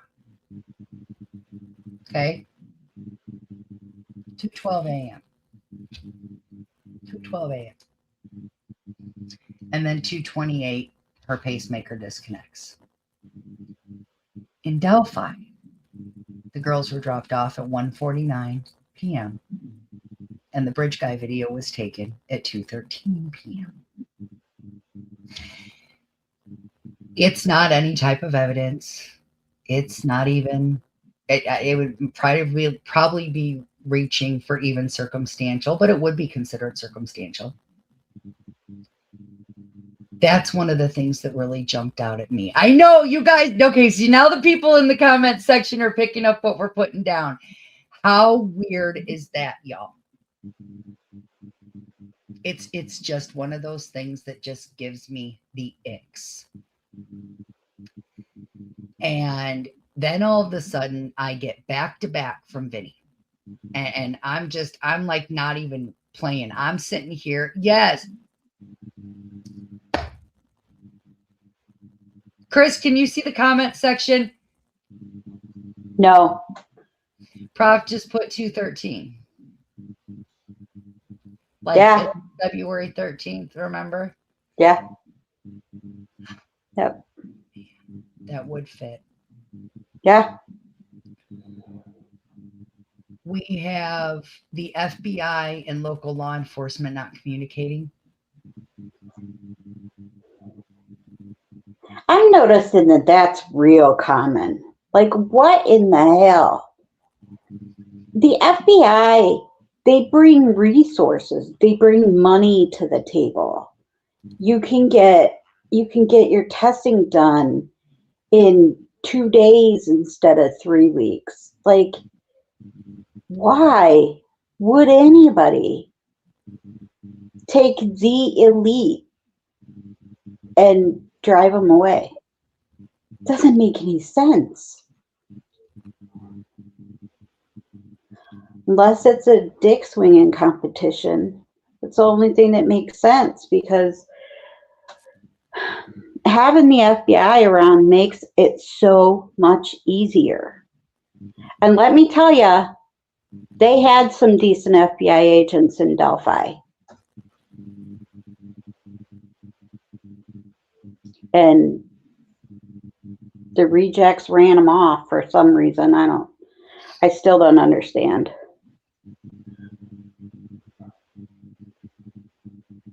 What does Delphi Land think about? Because we had talked as a team about a few of these similarities, but then I get hit with it 2 nights in a matter of a week. And it's not me saying it, it's him. Mm-hmm. And which means he's hearing it from his viewers. So, you know, again, Prof hit on that 213 thing right away. The signing everything with symbolism. Let's just call a spade from where we sit within the Delphi community. I think many of us, and I know I know several of us because we've had the conversations, but let's take into account the fact that Nancy's daughter did in fact interview Epstein victims, and that we are chasing a Dropbox with the same type of predators. And we as a community cannot ignore that level of potential connection. Well, in Hailey's case, had the same. It did. Hailey's case had 108 to 109,000 images, and Sean was distributing them via a prepaid cellular phone service. So it was damn near identical. Back then it wasn't Dropbox, it was called Blue Sky. And but we even got the username and everything. So for them to lie and say that they couldn't prove that came from Sean, bullshit. We know that prepaid cell phone stuff was his. Well, and there was a thumb drive on his set of keys. How could you say that wasn't his? It was on his car keys. And a thumb drive in the dresser of Billie Jean's. Yeah, that's right. And I think he had a hard drive in there too. Yeah. Agreed, Prof. There are parallels to Delphi. I get it. I get it. And I really want to know what the community thinks about it, because listen, we as a community of Delphi followers are pretty dang good at sniffing out lies and bad guys. I mean, my inbox says we are. There is like one source that I have that if I were to go back and count every screenshot, message, image, everything that has been sent to me, oh, it's probably in the thousands, just by one source. One source. I mean, all these cases involve an evil that we can't comprehend. There you go, Clint. We're normal people. We're not evil. And so this is an evil that we can't understand, we can't comprehend. And so, you know, there's that correlation there. Well, and it's so convoluted that I never know whether I'm getting drugged down a rabbit hole that is irrelevant, or whether I sound like a crazy person because I sound like a conspiracy nut. Like, I waffle in between the two so badly because this shit's unreal. Like, there's no training manual for the gaslighting and the lying and the dirty legal tricks. There's no guidebook for what has happened here, because it's not supposed to happen. No. You're supposed to be able to trust law enforcement. We teach our children that if they get into trouble, they should find a police officer. I no longer. I don't. Yeah. I no longer say that. And I will never say that again. Instead, I tell mine, do not speak with police about any fucking thing without a lawyer. Correct. I don't care if they want to know if a little girl tripped in the street. He's got none to say. I have none to say.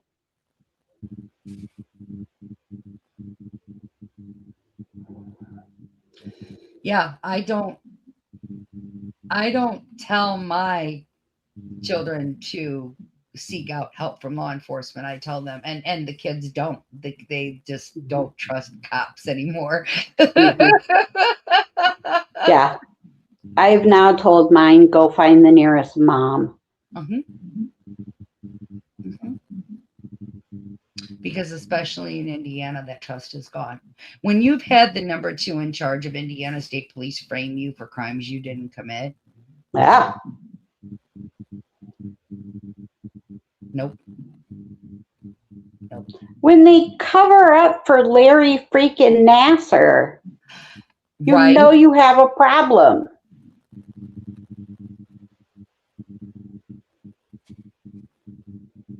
Right. I try. Y'all, so like you don't know me on a personal basis. Well, you two do. I mean the rest of you. Like, I'm a Buddhist. I'm all gentle tones, soft words, try to be nice. But man, this case makes it really, really hard for me to behave myself. Because you take it and you take it and you take it. Because anytime we defend ourselves, that creates World War III. But you take as much bullshit as you can, and then, you know, I come out of character and get myself in hot water because that pressure builds and it's got to go somewhere.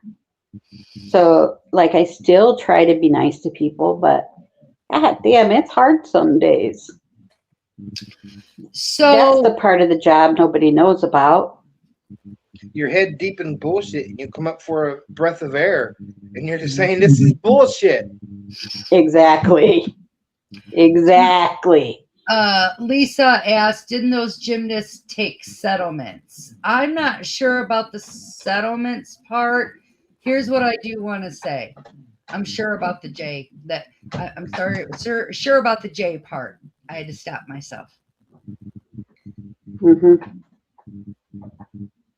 The individual who was responsible for covering up the Nasser situation is best friends, reportedly, allegedly, hypothetically. Thank you, HMR. I'm sorry. HMR just said that Jay Abbott from the FBI was good friends with Doug Carter. Yes, ma'am. Wow. Appreciate you saying that in the comment section so I could just read it aloud, HMR. Wait, what about Donnie? Donnie was released from jury duty over sticking up for Rick.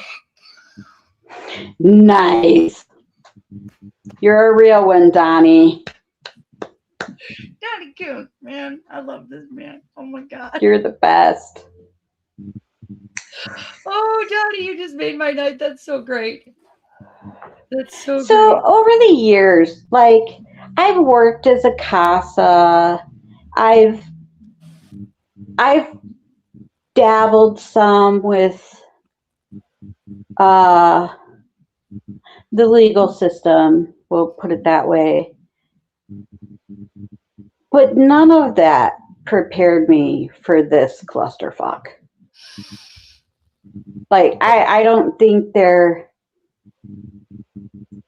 and we know what we're doing.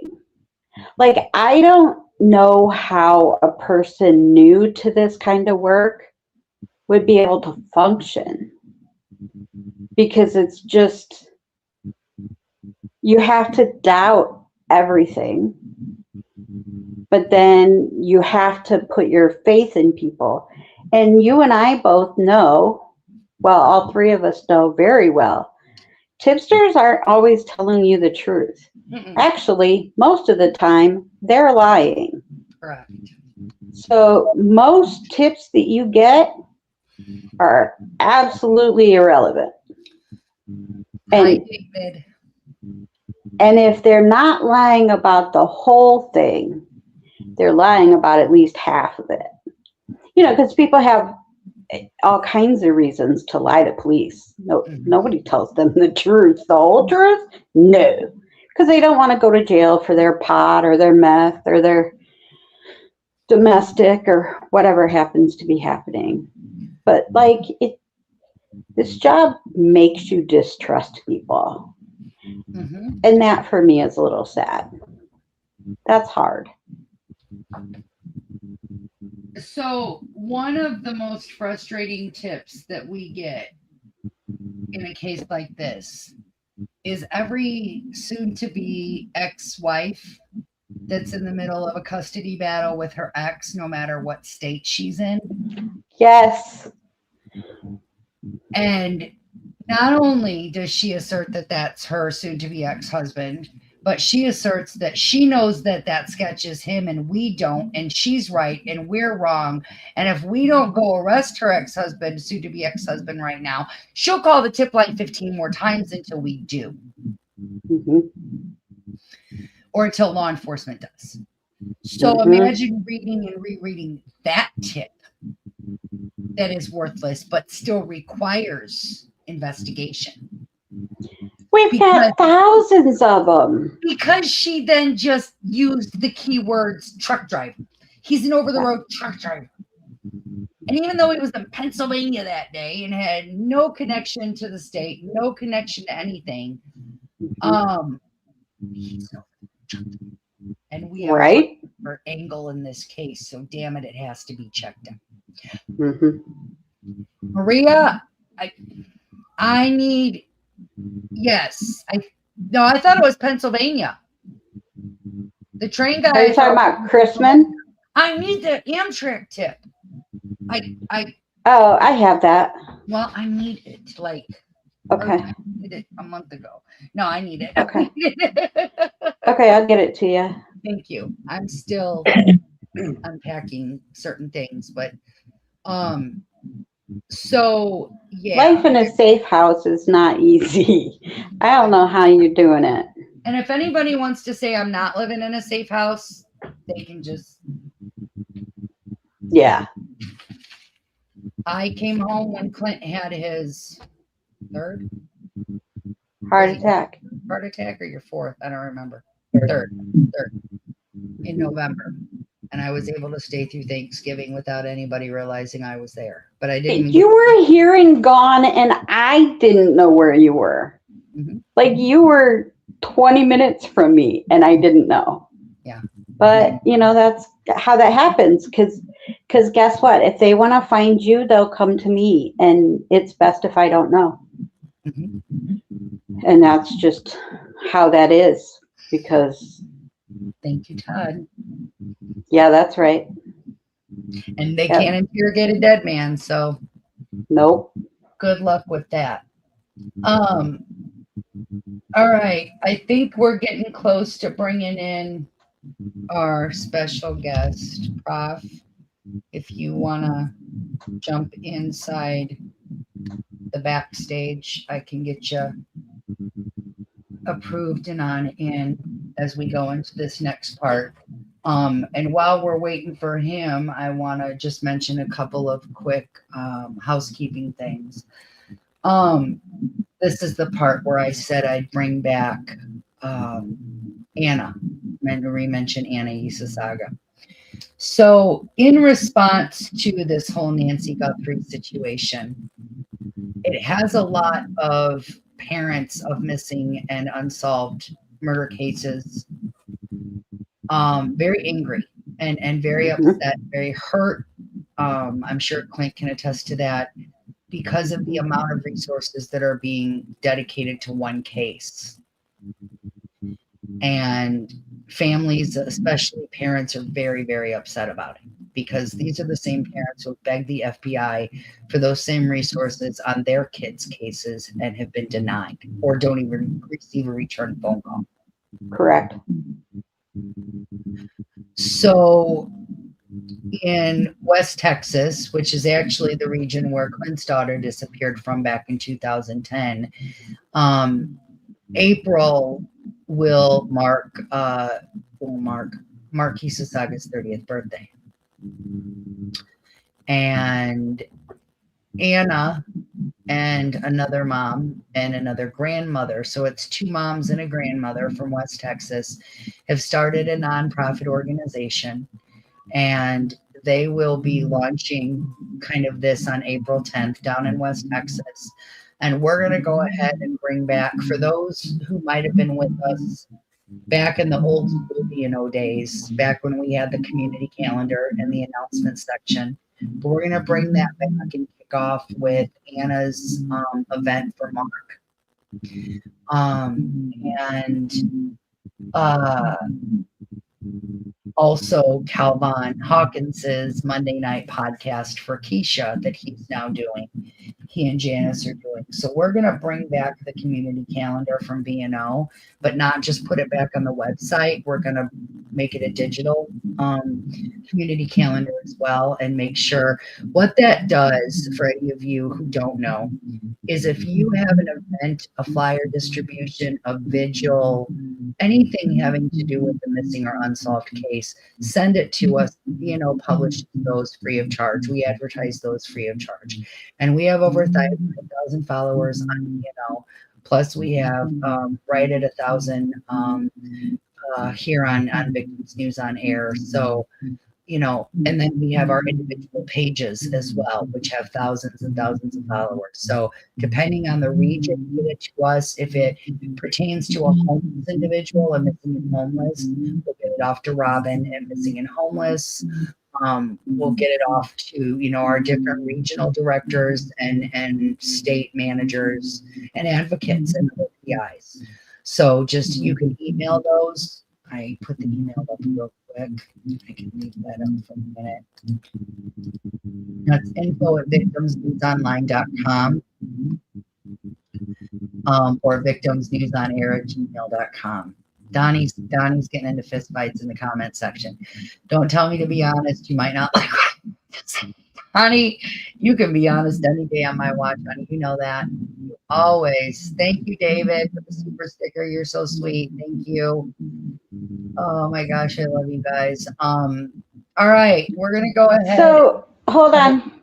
I want to add to that. Okay. So we had just talked about this disproportionate spending issue. So I have decided that at least once a month, I am going to cover the case of a missing or murdered Indigenous woman. So there is a movement. It's the MMIW.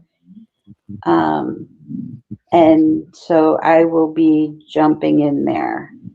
You know, it's not really, you know, I'm not Native, so I can't cover it from a Native perspective, but we are good at what we do. And so I feel like every missing person deserves the same effort. And Native women are just not getting it.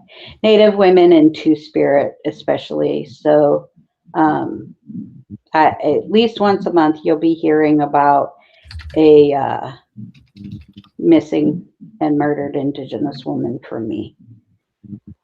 That's great, because Native Americans get very little attention. Right. And there's a lot of corruption when you're talking about, especially reservation natives, you know, not so much from the tribal, I don't want to get myself in trouble here, but some of them have issues, but mostly it's a disconnect between tribal police and the FBI, like, or sometimes the local police. It depends on who's contracted to assist on reservation land. But, you know, things get lost, they get overlooked because it turns even a simple missing persons case into a quagmire when you've got, you know, 2 or 3 or 4 departments that have to work together. We see that that's a problem in Delphi. That's a problem with Hailey. That's a problem with Gabby Petito. That's a problem with this, with the new reporter's mom. Oh, I lost her name. We were just talking about her too. Nancy Guthrie. Mhm. So those combining of jurisdictions is a problem. So I want to do what I can to at least highlight those cases in the hopes that they'll be brought home. Every mother deserves a place to see her child. And whether that's in the living room at Thanksgiving or if that's in a graveyard, they deserve that. Correct. Correct. That's what Jan Smolinski always says. Just let me bring Billy home so I could give him a place to rest, so a place where I have to visit him and say my prayers. Yep. So, all right, we're going to shift over to kind of an interesting conversation, and it's going to come from the professional perspective. We're going to bring in our special guest. We know him as a troublemaker. No, we know him as one of the most, if not the most dedicated voices in the Delphi case. And someone who is unfortunately an expert in our next subject matter, which is gangstalking. And that is our friend, the Prof. There you go. Off of the screen to make room for everybody. There we go, guys. Welcome, Prof. Hello, thank you. Hello, ladies. How you doing, buddy? I'm good. Hello, and hello, Mr. Clinton. It's good to meet you. It's an honor to be here and share the screen with you. And my condolences on your daughter, Hailey. My heart's with you. Thank you for having me, Erica. Of course, of course. Let's see the hand. How's it doing? Is it wrapped? Is it still wrapped? Yeah, it's wrapped and it's peeling now. Half of it's peeling and the other half is blistering. Oh, that's fun. Peeling and blistering, but you know, it's better than it was. So we don't always talk about the behind the scenes kind of details, but this is the place. When he injured himself, the way this all went down was pretty wild, wasn't it, Chris? I was on the air that night, and I was actually on with Gray Hughes. And so he was getting ready to watch it. Because, right. Because, it's Gray Hughes. And Erica. So his burn happened right at that time that I went on the air. And then he gets off the air, and I didn't have like any messages from him. And I thought, well, that's weird. He's gotta, something's off there. So I call him, and he doesn't answer. I instantly called Chris and said, something's wrong with Prof. Something's wrong. I don't know what's wrong. I can feel it. Something's wrong with Prof. And so we call again, and he answers, and he's like in shock. He was so injured that he was in physical shock from what had happened. And that's when we merged in Chris, and it was like Chris took over and convinced him to go to the hospital, because he didn't even realize, I don't think, how bad it was in that moment, because he was suffering from such shock. So we're glad that you're here, and we're kind of glad that it's healing, because that means it's healing. So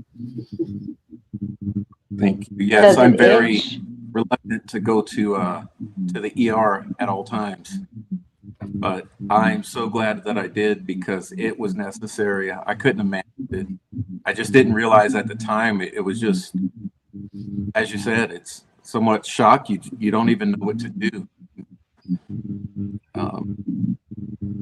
Yeah, it was like, it was, I don't feel well. I feel weak. I'm dizzy, and I'm like, you're in shock. Like, yeah, I only called to Christine though, because Christine, thanks again. Just now that I see your face, thank you so much, because Christine convinced me. She convinced me to go right on over, and I did. Listen, y'all, I pulled out the mom voice. Sorry. Going with burns, your second, third degree. The minute they wrap your hand and they treat it and then wrap it, you feel so much better. Just the minute it's all wrapped up. So I had to break out the mom voice and kind of tell him, listen, it works. if you don't go to the hospital, it might get infected. But if you're going to stay home, then you need to do X, Y, and Z. And I was about halfway through the big, long line of bullshit he was going to have to go through where he's like, okay, I give up. I'm going. Well, remember, He's a man. I kept you on the phone because I had the earbuds in it. So just Okay. While halfway you were through driving. saying, I said, okay, I'm driving now. Mm-hmm. Yep. Yep. And Chris says, you know, she saved all of us on this panel, actually. She's convinced Clint to go to the hospital for a heart attack, me to go to the hospital for a serious medical condition, and Prof to go for his hand. I always say Chris would have made the best doctor, but we were fortunate to get her on VNO instead. So Mm-hmm. I paid a lot of money to learn all that shit. well, we're going to utilize it to help as many victims as we can. Yep. So we're going to kind of shift over to this conversation about gang stalking. And what I want to preface this by saying is this is not like a one session. This is not a so-and-so called me names.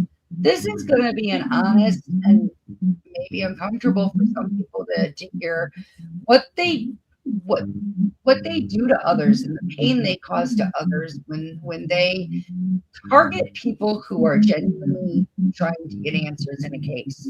And we have four different perspectives here. We have Clint, who is the parent of a murdered child. There's a bad echo, you're saying? You can hear it too, Prof? Still hear it. I was muted, so if you're still hearing it, I'm thinking maybe Clint. Huh.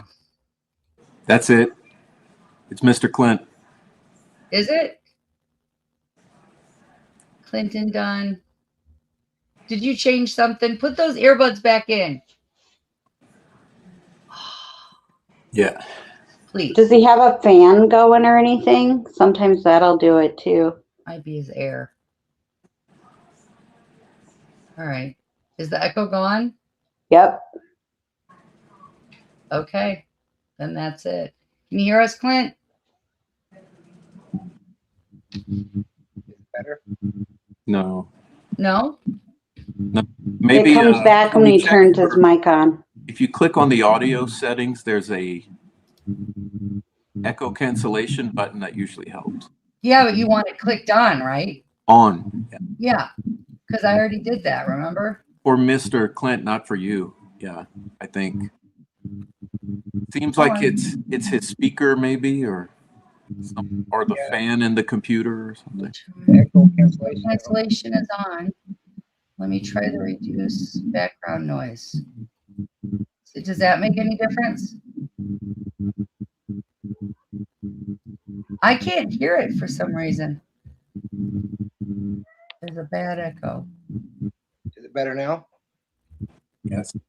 No. Oh. No? Yes? No.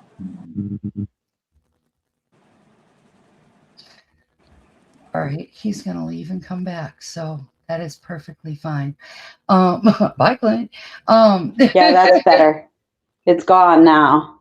Okay, he'll come back in and we'll fix it, probably with the earbuds. But I was actually gonna start with him, but since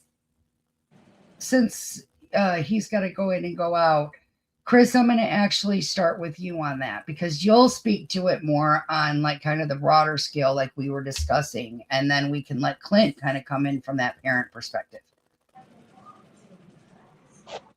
So here's the thing about stalking. Whether it's gang stalking or it's a solo stalker, the whole goal is to gaslight you and make you feel crazy. They will push and push and push until you have had enough, and you will lash back. And then they'll see, oh, look at her, she's crazy. Mm-hmm. So all it takes when you're in a group of, 2,000 people is roughly what we have for Delphi, like between you, Erica, and me. Prof, of course, bumps that number way up because he's cool as shit. But, you get one loud and obnoxious voice in there that says she did this wrong, or she's acting nuts, or Christine's a cunt, or whatever they happen to say, right? Well, then you've got 2,000 people that have just watched that and thought, oh, that'll be fun. And so they join in. You've also got friends of the troublemaker that then want to defend their friend who started the whole thing. And then they all sit back and look and go, see, she's crazy. I told you all she's crazy. That's the thing about stalking that is so insidious, is that it's like a cancer that just keeps growing and snowballing. And your stalking started in the Hailey Dunn case. And you didn't even do anything to earn it. Like, you hadn't, the complaints were things that they weren't even really that big a deal. Well, it's not until the other bullies start joining in that then you've got a little team, right? You have a team of trolls in the Hailey case. And that team then starts to work together. So then you have 5 or 6 people saying, oh yeah, that totally happened. Yep, that happened. Yep, this horrible, horrible thing happened. The other people don't know whether it happened or not. But now they've got 6 of their friends saying it. So of course they've got to be telling the truth. It's 6 against 1. Well, pretty soon it's 2,000 against 1. So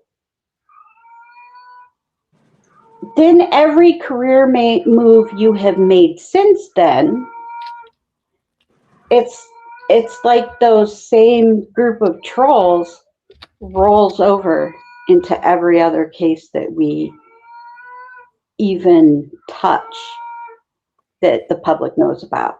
Now, all of our trafficking saves, we don't get pushback on those, but that's because nobody knows we're working them, because that's the nature of the work, right? You don't want to get your client killed, so you keep it quiet. So with me, I get left out of the stalking a lot. But right before trial, I made a couple of comments. One was in Rick Snay's live, and then the others were in Prof's lives. And one guy heard something that I said and took it out of context. Like he took me talking to Prof and saying, oh, we're almost there, because we thought that after trial, we would begin to be able to tell the story, because we were sure we were going to get a not guilty. So this, I almost called him a nut job, and that's not nice. So I'm not going to do that. But this one person decided that I was public enemy number 1, that I leaked crime scene photos. Like that lie spread like wildfire. It was crazy to me, because those 6 crime scene photos, most of them were clothes in the water. But the horrible leak of those girls, I have way worse than that. So not only did I not have those pictures at the time, I didn't even have them. So I couldn't have leaked them. But if I was going to leak something, it would have been way worse than that. You know what I mean? Like, it doesn't make any sense. So once he started, then you got another person in power that also began saying that, right? So then they went to their little group of their posse and was like, oh, yep, Christine's been leaking shit. Christine, she's a leaker. It grows. The same thing with Prof. Prof said something somebody didn't like. So then all of a sudden, that gaslighting starts. And then when he's doing, I watched a live where he did nothing but look at the screen and say, no contact. No contact. And they turned that into some big nefarious drama. Like, but that's stalking. That's the whole process in a nutshell. Clint, on the other hand, had just plain old harassment. Like, they were on his lawn for months at a time. And then your crazies, Erica, your crazies then bothered Clint, bothered me, bothered Prof, bother anybody else that, we're obviously talking with. Like, it's like a case of crabs. Nobody wants it, but once one person has it, that shit just spreads. Well, Chris, you and I were talking earlier, and we decided you'd be the one to kind of broach this subject because you're much more delicate than Okay. I can be, but that we really wanted to get the point across as to why we feel so strongly about these two men being stalked and the things that have been said and the accusations that have been made.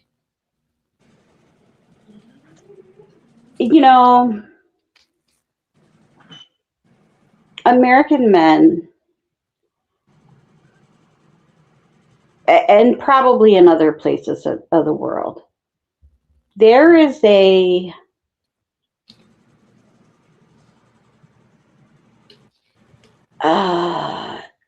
sexuality concern sometimes with men. Like, if you're gay, but if you're not gay, you don't want to be called gay.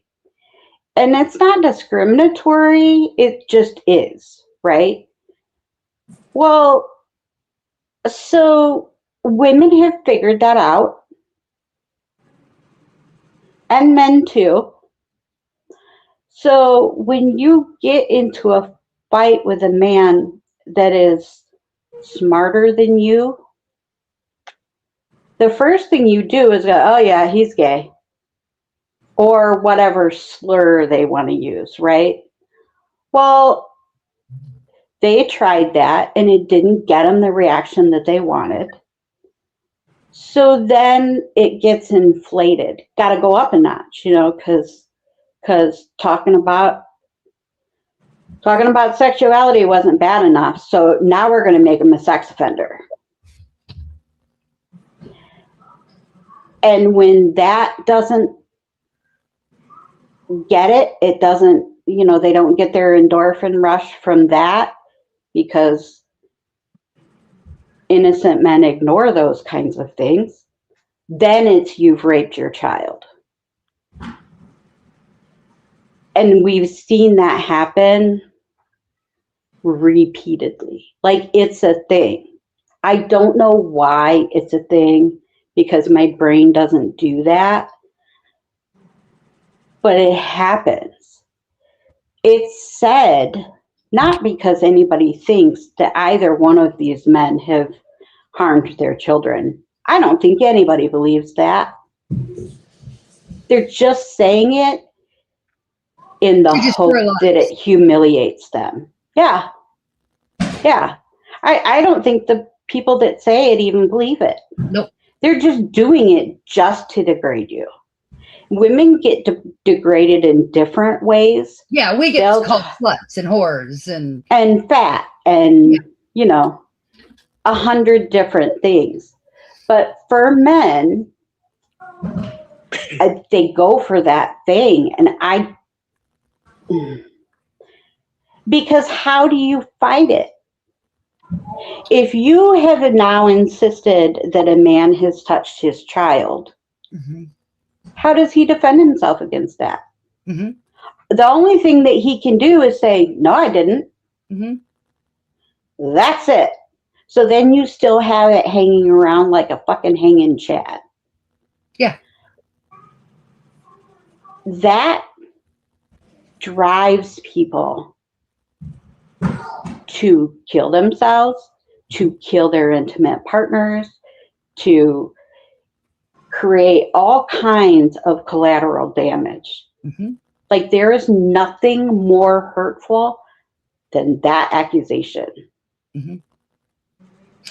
Chris and I had a case many, many years ago. I want to say it was about 13, 14 years ago.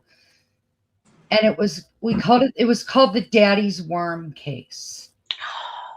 And you could actually Google this. I pray to God the videos aren't still up there, but you can probably Google this. It was on Dr. Phil.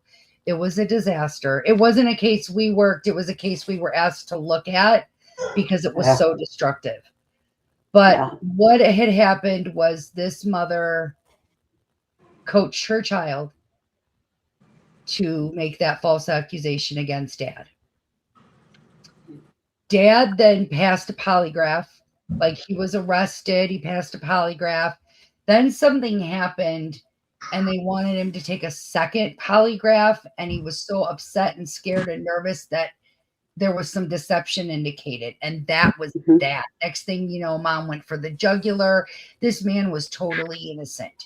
Chris and I spent, no. We worked with the dad. Shit, that's right. We worked with the dad. And because we had both sets of those polygraphs. Yeah, you're right. Yes. So, and the conflicts and the issues with the actual polygraph examiner, which we tend to see in a lot of cases as a pattern as well. But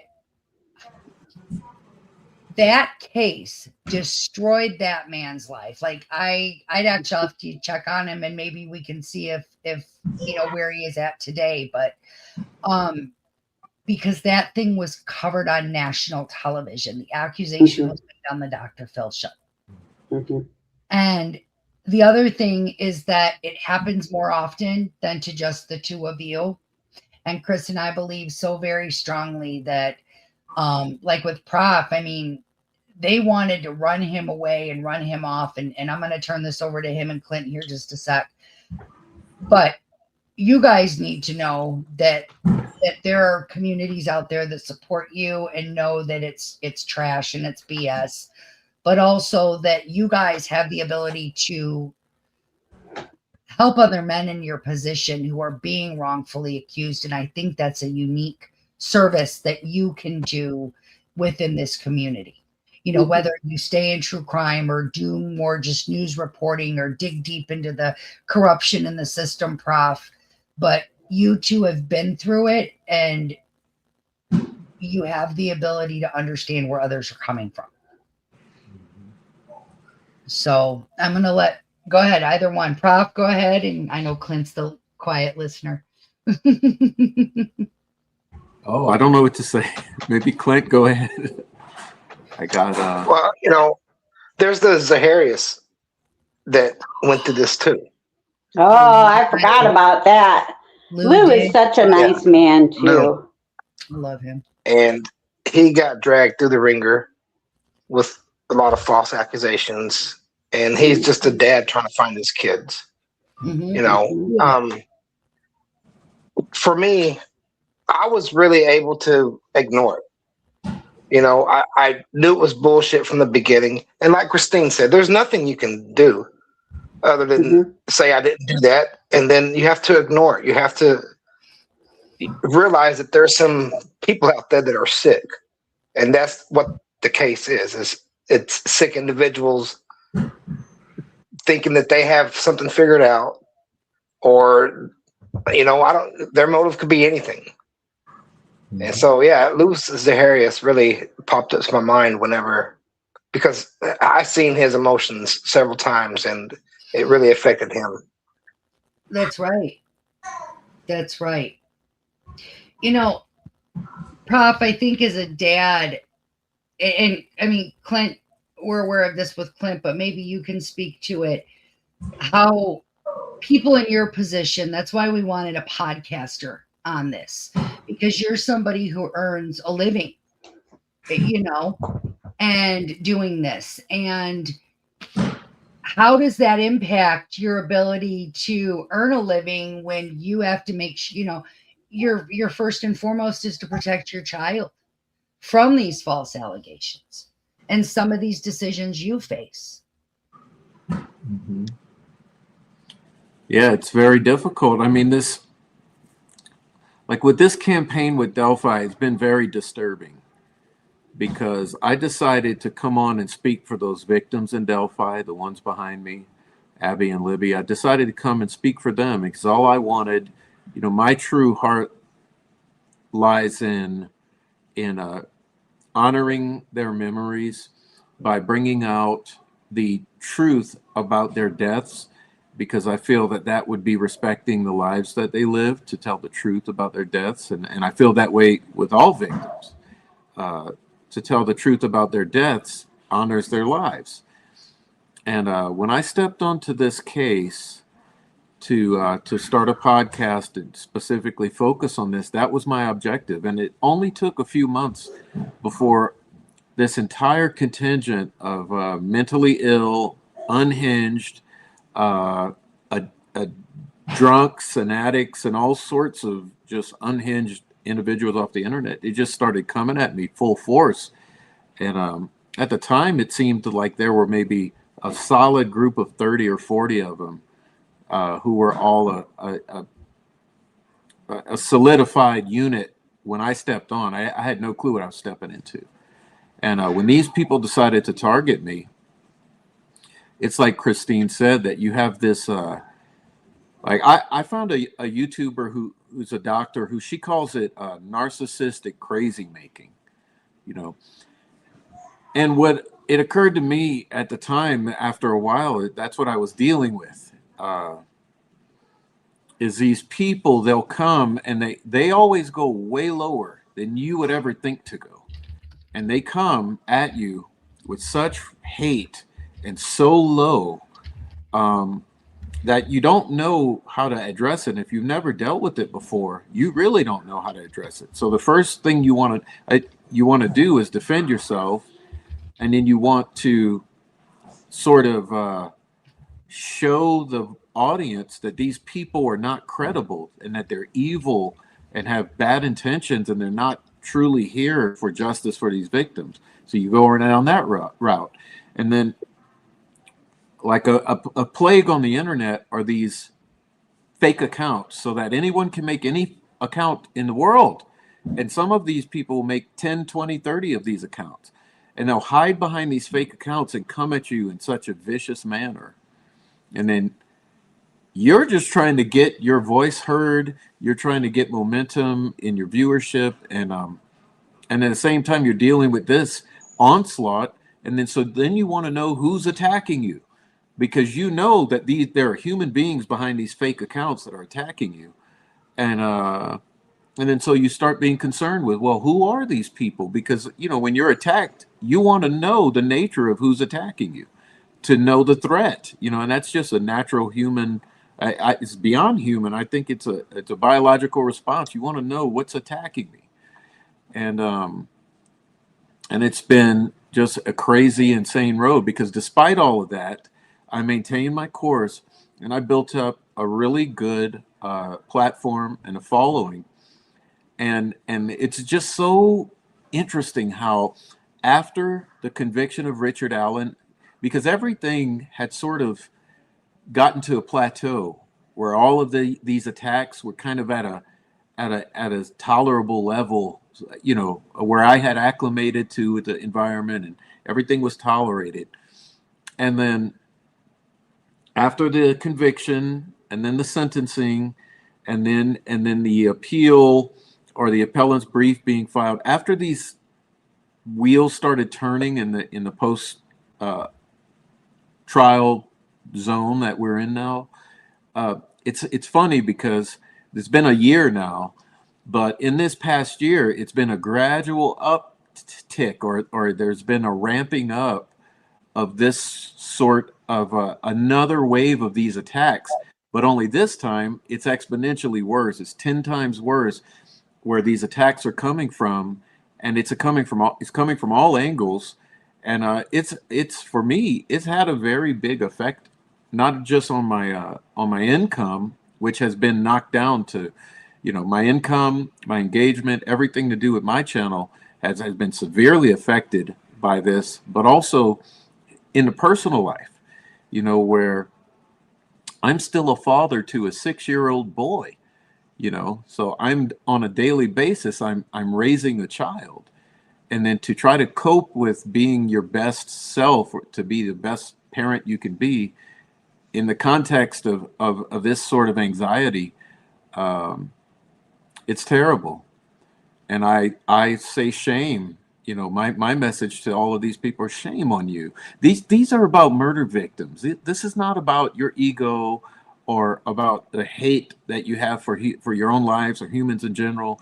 Like these are victims that we want the truth for. We don't feel the truth has been told. We want that. And then in the course of this, we picked up Rick Allen and his family, and we feel that he deserves the truth. And for us to be fighting for truth, and what we get is this it's been the most disappointing of this endeavor for me, because I've never seen this in my life. You know, 45 years of life prior to coming onto YouTube, I never have seen this type of rage from the general public, and so it's a awakening.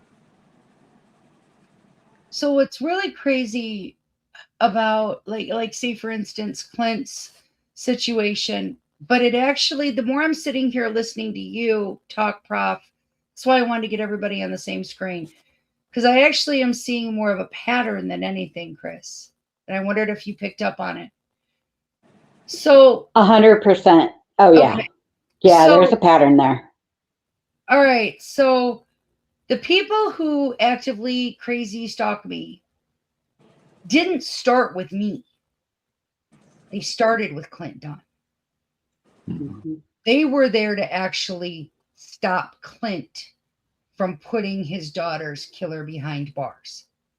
And then when Clint became a part of our team and started getting the support from advocates, investigative journalists, and then he asked me to get my PI license, which I did.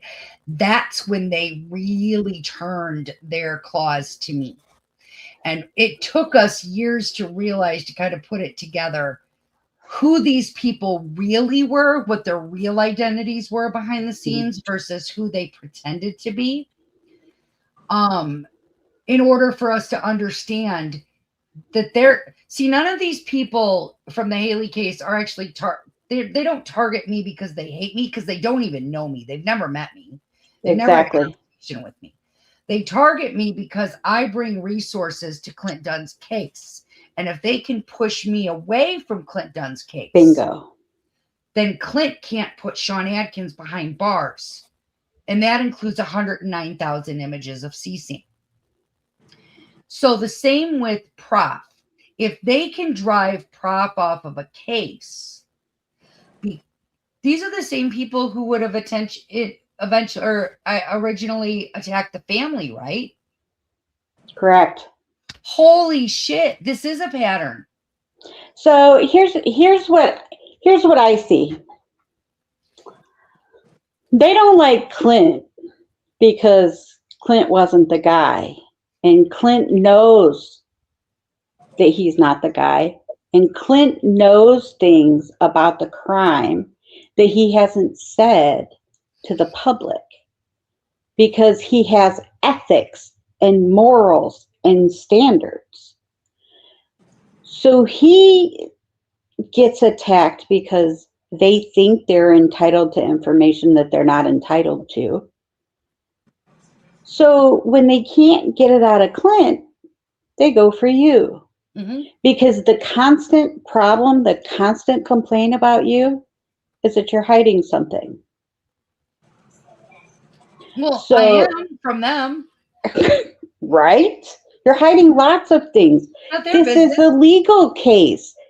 There are things that don't belong in the public. Yeah. Like, this is not rocket science, right? So Clint, they assume that you got information about Hailey's case from Clint, which, sure. Well, Prof, they think Prof got discovery from me and you. So now they're going for his throat. Swear on a stack of Bibles. We're, right? Me too. I don't like jail, right? Handcuffs look really uncomfortable. I have no interest in going to jail. So I behaved myself because that crazy judge, Same. she would have loved to put us in jail. Bingo. So anyway, so all of this has been the whole way around, even the tiny little bit of harassment that I got was about access to information. It's always about access to information. And they come after people who they think know more than they're telling. And I think it's probably simple jealousy is where it starts from. Well, because they went after Clint because Hailey's mother got arrested for hiding her boyfriend that killed Clint's little girl. but mom's on that page. Hailey's mother's all over Exactly. that page. So that doesn't. She has a need to be all over that page. She wants to make Clint look like a fucking monster to get herself out of trouble. Interesting. So that's the only one that would really have a legitimate, like, even reason to go at somebody. The rest of it, this has all been about jealousy and access to information because we told someone no. We told a lot of someone's no. We have to. Right. That's the job. So whether it's, accusations about us stealing research, whether it's, accusations about leaking information, it's accusations about how you discipline your kids, it's all been driven by jealousy and the want for information, and people don't like to be told no. I don't like to tell people no. You know what I mean? Like, that's lousy, especially if it's somebody that you think that you're friends with. Mm-hmm. To have people that you talk with on every couple days and to have to keep telling them, well, I can't answer that question. Mm-hmm. Like, that's hard. It is very, very hard. But I personally, I believe that's the common link between all four of us is that access to information. They want more information that they are not entitled to because Hailey's murderer has not been put behind bars and Rick Allen is still in the appellate phase. Mm-hmm. Sorry. Yeah, that's true. I guess I did notice that was that the Hailey stalkers, somebody had sent me a screenshot. I guess the Hailey stalkers are now demanding receipts from me out of Delphi. And I'm like, exactly. What? No. It doesn't work like that. No. But I bring all of this up, not because Not because I'm going to sit here and boohoo, because trust me, Right. I'm light years past that. Right. Having HMR, the troll behavior surrounding Delphi felt chaotic and organized, like a psychological operation. It is. The Hailey situation has felt the same way. It's weird. It is organized. It is. Yeah. Yeah, exactly, Prof. It is organized. It has a very clear goal, and that is to make you all look crazy as fuck. And the reason I want to have this conversation is because I came across that quote the other day that, you know, one day your story will be an inspiration to others. And I've taken that quote to heart recently. I'm not supposed to be sitting here right now in a safe house talking with the three of you, Right. free of criminal charges, a record that's been expunged. Jerry Holman and his flippin' minions did everything in their power. Michigan City Police, Trail Creek Police, Indiana State Police, the District Attorney's Office in LaPorte County, the man against whom I have a restraining order. Like, when I say they went to great lengths, guys, let me just say it like this. The police department enlisted the assistance of my Hailey stalkers and the man against whom I had an active restraining order. Instead of arresting him for violating that restraining order, they enlisted his assistance to frame me for that animal abuse charge. So the reason I'm bringing this up is because I just lost my train of thought. That's why. It was right there, and then I looked at the comments. That's why I can't read them. I don't read the comments because I can't. You know, my brain. I'm a 50-year-old woman with hormone shit going on. My brain cannot do that gymnastics anymore. I leave that to you young folks. It's well, I had it and then I got a message. God, literally, I just had it. Oh, I'm not supposed to be sitting here successfully having beaten all these people. Right. And the message that I want, especially Prof, I mean, Chris, you know how I feel about this. Clint, I think you know how I feel about this, but I want to say it to you too. And I want to say it to every single person out there who's dealing with this, okay?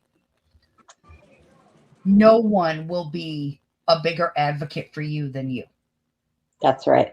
You are your own best advocate, because I look around, especially Chris and Clint, they were such a key factor. They showed up for me at court multiple times to testify.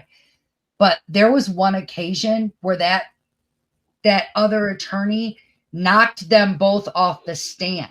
Chris maybe got a couple of answers out. Clint was completely cock-blocked from testifying. Remember that day? And in that moment, I realized, even with my team in that courtroom, I was alone. Nobody was going to get through that but Erica. And if you feel like you don't have the answers to a situation, man, literally go to the library and get a book, or just check Google. Ask Google a question. That's not me being facetious. I'm self-taught on a lot of this. The reason why I'm as smart as I am at a lot of stuff is because I'm an avid reader and an avid learner, a learner of life, a lover of learning. And any one of you can find yourself in that position and push yourself to that. But no one will ever advocate for you the way you will.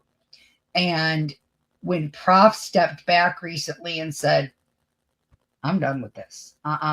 You know, I have more value that I bring to this world than just the Delphi case. That took a lot. And I want, you know, we were just talking about it this afternoon, but I want to make sure that he has the ability to kind of talk a little bit about what he plans next, whatever he feels like sharing, and making sure that we're exposing him to anyone and everyone we can. Because he got the short end of the stick on this Delphi thing. And that's one of the main reasons why I support this man 100%. Because I know what it feels like to be in his spot, and that's not okay.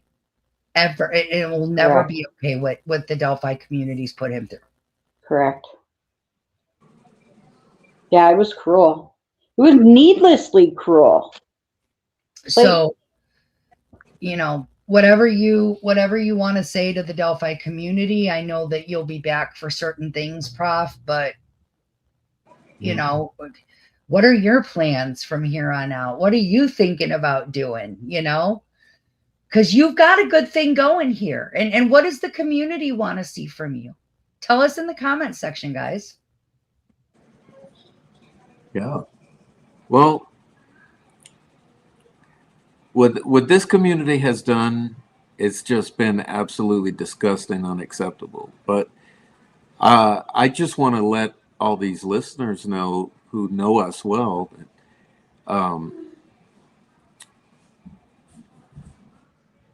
So okay. When I had my injury a few weeks ago, you know, it's you know how there are moments where things matter more than others. So say like the birth of your child. I remember when I was 17 or so, I was in a car accident that was really bad, and time slowed down. It was a weird thing perceptually, but I literally had that one of the few experiences of my life where time literally slowed down and everything happened in slow motion. So I was able to protect myself from possibly being ejected or dying in that accident because I was able to see everything happening so slowly and brace myself accordingly. And so I guess what I'm getting at is that injuring my hand, so first it was a very big shock because I literally had like a couple cups of boiling grease, you know, right onto my hand, which was excruciating. And then the hours after were excruciating. But it was sort of like that. And then it started combining with the days after where I had to learn to do everything with a lot of patience with my left hand, which is not my hand that I'm used to using as my primary. I'm a right-handed individual. So trying to work through my days with one hand, take care of my kid as usual, and then do everything that had to be done. It's sort of like a state of insight or meditation where you realize what's important and what's not. And it brought a lot of clarity. And what I started to understand is that I got one life and I got this time now. And I've invested a lot of time. And I know that you ladies know that as well. And I'm sure Clint, with his case, knows as well that this becomes your life. So the fact that for the past 4 years, I've spent every day, all day, and if the phone's not ringing, you know, the emails are coming, and then when none of those are happening, the brain's working or putting together projects. So the amount of work, I don't think people understand that this consumes one's life. It's more than a full-time job. Oh yeah. So I've been thinking of that in this intense emotional period, and I thought, you know what? Here's the thing. When I published my Reese Davis interviews, and what I hadn't been saying is that for the past 6 months, I've been feeling that the case has been 90% solved. Okay, as I've been discussing with Reese, I've been taking notes, I've been vetting out all the information, I've been questioning you ladies, and I realized this case is solved. I came into this case to solve the case. Now, that was a pipe dream because whoever thinks they're going to come into the most complicated case, one of the most complicated cases in the world, and solve it. But I came in to solve the case. I just felt that as a group, I could possibly use my efforts to attempt to get to the truth of this case. And so that kind of all that came together, and I thought, you know what, with this Reese recording that I was able to place together in the revelations, I'm very confident that the truth has been told about this case in the 90th percentile. I've dedicated the past 5 years of my life to this case, and as my child was growing, and I've almost missed on the past 5 years of his life. He's only 6, and I thought, okay, well, you know what? I've really accomplished what I came to do, for the most part. And I thought, well,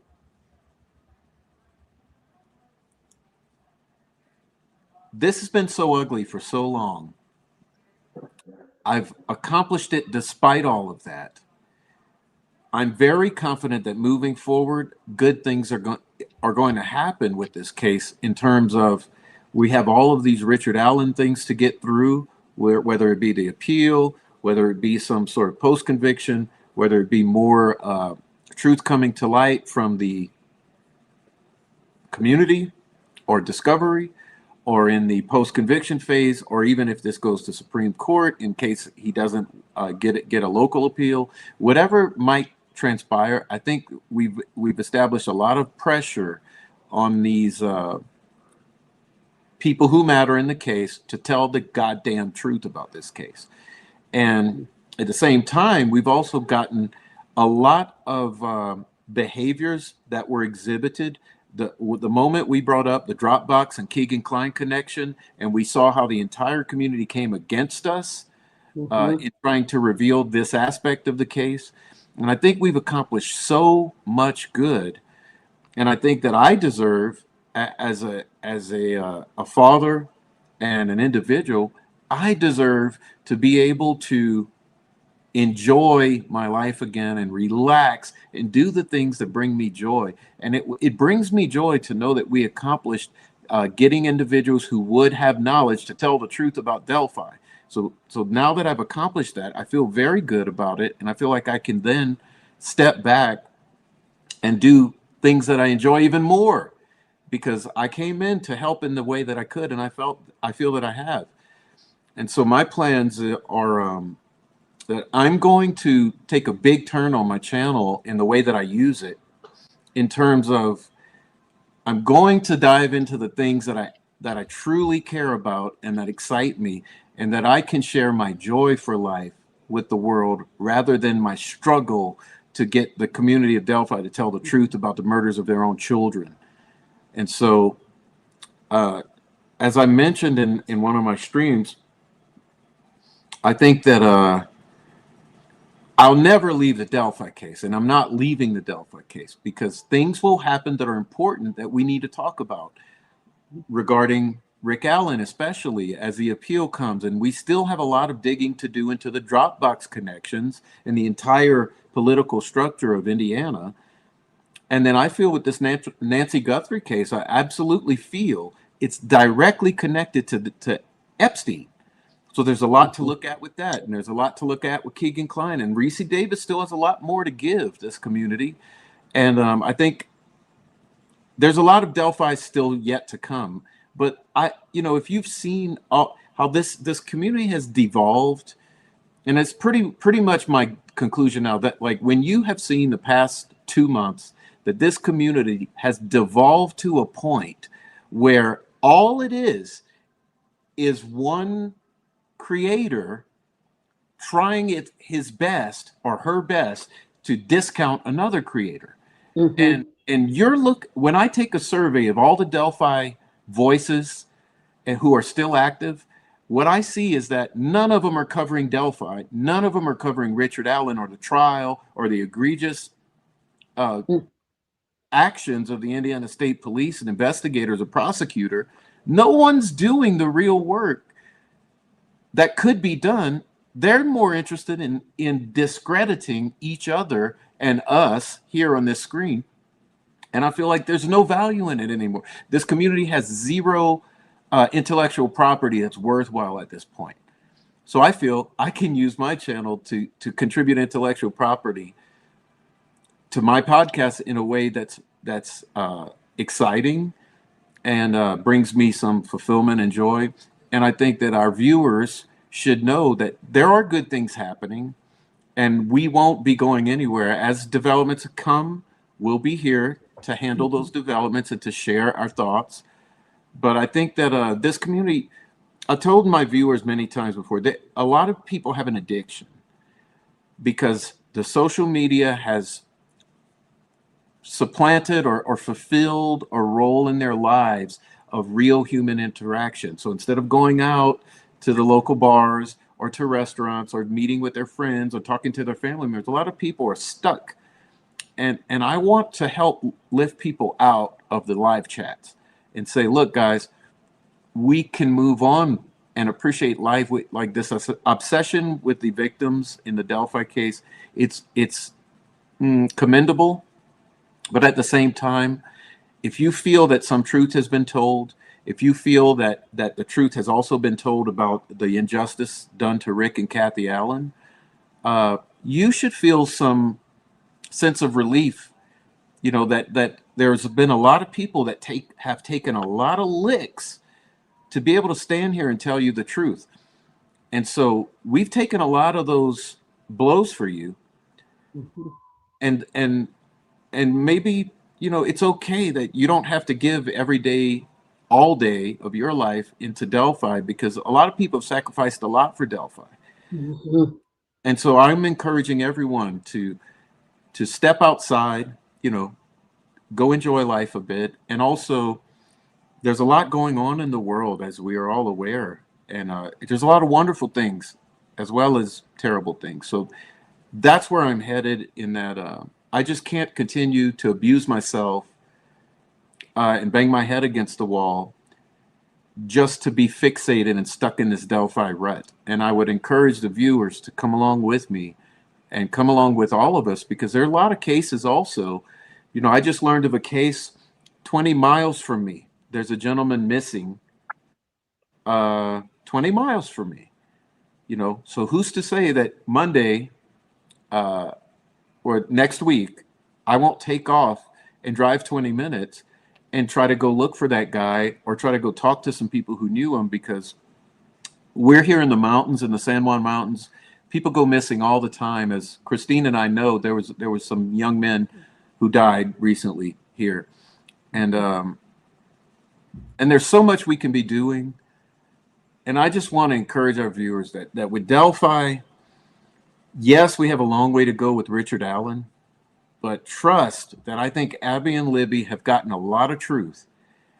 And when you compare that to all the victims spread out in the past 10 or 15 years across the nation, think of how many victims never got what these Delphi girls got. These Delphi girls got something that almost no victim ever gets. They had the FBI involved by morning. How I can't tell you how many times Erica and I have tried to get other departments to look into cases. It's crazy. You're right. And they were really, really good sleuths. They're really good sleuths. That's something I'll give this community, is there are some really good internet sleuths in this community, and you know them all. Agreed. Yeah. Everyone in the chat, you know each other, and you know who the podcasters are who've really done hard work. They're really good sleuths. So, maybe I feel like it's time. I feel like I said on the 13th, that this was February 13th was their 9th anniversary. And I said, let the 10th anniversary be when they can finally get their eternal rest. Let the 10th anniversary be when we can all say, you know what, something's happened with Delphi, where everyone can move on. Because I do want to allow these families and these victims to have the peace and a resolution.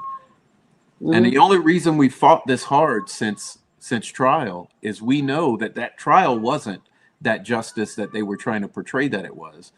So I want that so those girls can rest in peace. And so that's always been my heart. And so, yeah, that's my update. And I thank you, Erica, for allowing me to say that.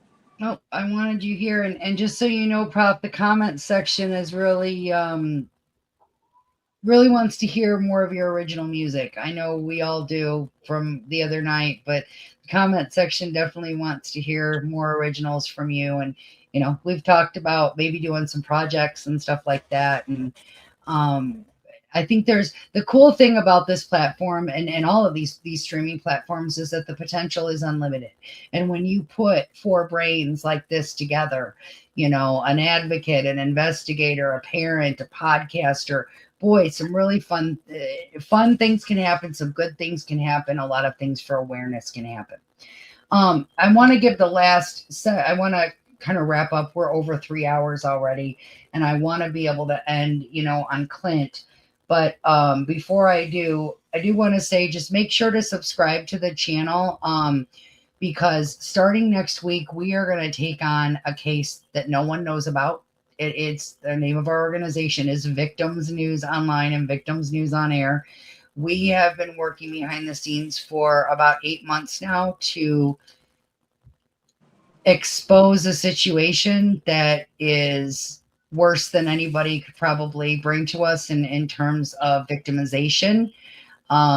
It's I don't want to give too much away, but stay tuned next week. We have a case that is going to bring a lot of victims forward, and it will expose our experience in dealing with a dirty attorney and dealing with setting up a RICO case and what the steps are in doing this and what we've been able to accomplish. And, you know, to those who think that what we do is a joke, you're about to find out it's not. So, I want to kind of turn this over to Clint to end it, because the reason I'm here, the reason Chris is here, the reason Prof's here is all the same reason at the end of the day. And that's to speak for the victims.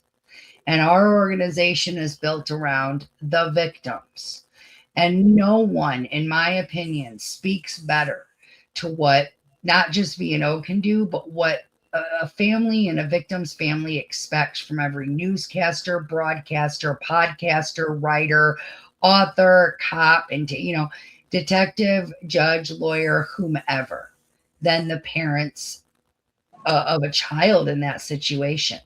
They are the biggest advocates. So, you know, Clint has a lot of ideas for people moving forward. He has a lot of ideas for us and our team, but he's also very easily reachable. People will talk with him, reach out to him. He likes to answer questions and he loves to give ideas. So, Clint, take a couple minutes and kind of explain opportunities you see, what people in the comment section can do to make a difference in this community. Just be you. Just kind of be you and wrap that the way you do.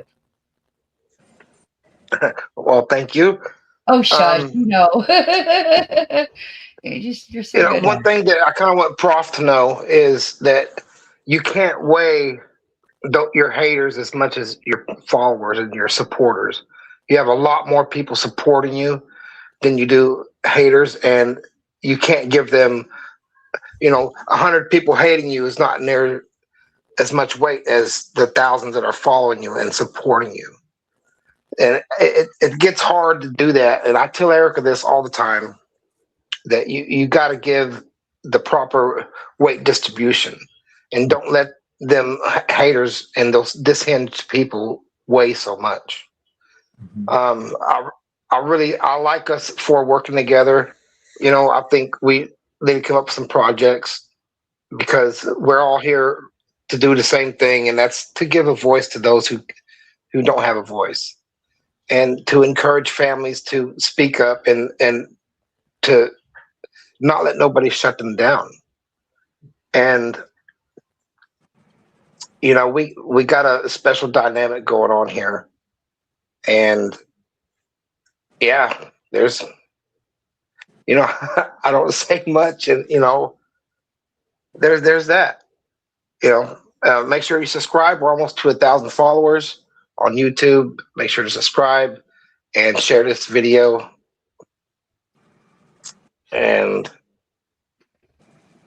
yeah, you're definitely going to see us more. Mm-hmm. This is what, like I said it when we started this was the plan back in 2012 when we created VNO. And VNO was created because of the murder of a beloved resident in Michigan City, who was also one of my high school teachers. But also the secondary reason was because there was so much misinformation on Hailey's case. And Clint was sick and tired. He kept coming back to me wherever I was working in media and saying, "Will you please correct this? Somebody went out and put out a bad story. Erica, will you put out can you go to your station and put out a story that corrects this misinformation?" And finally it was like, why don't we just start our own version of the paper, because there's so much misinformation out there. Well, VNO has a motto that, you know, we don't care to be first, we care to be right.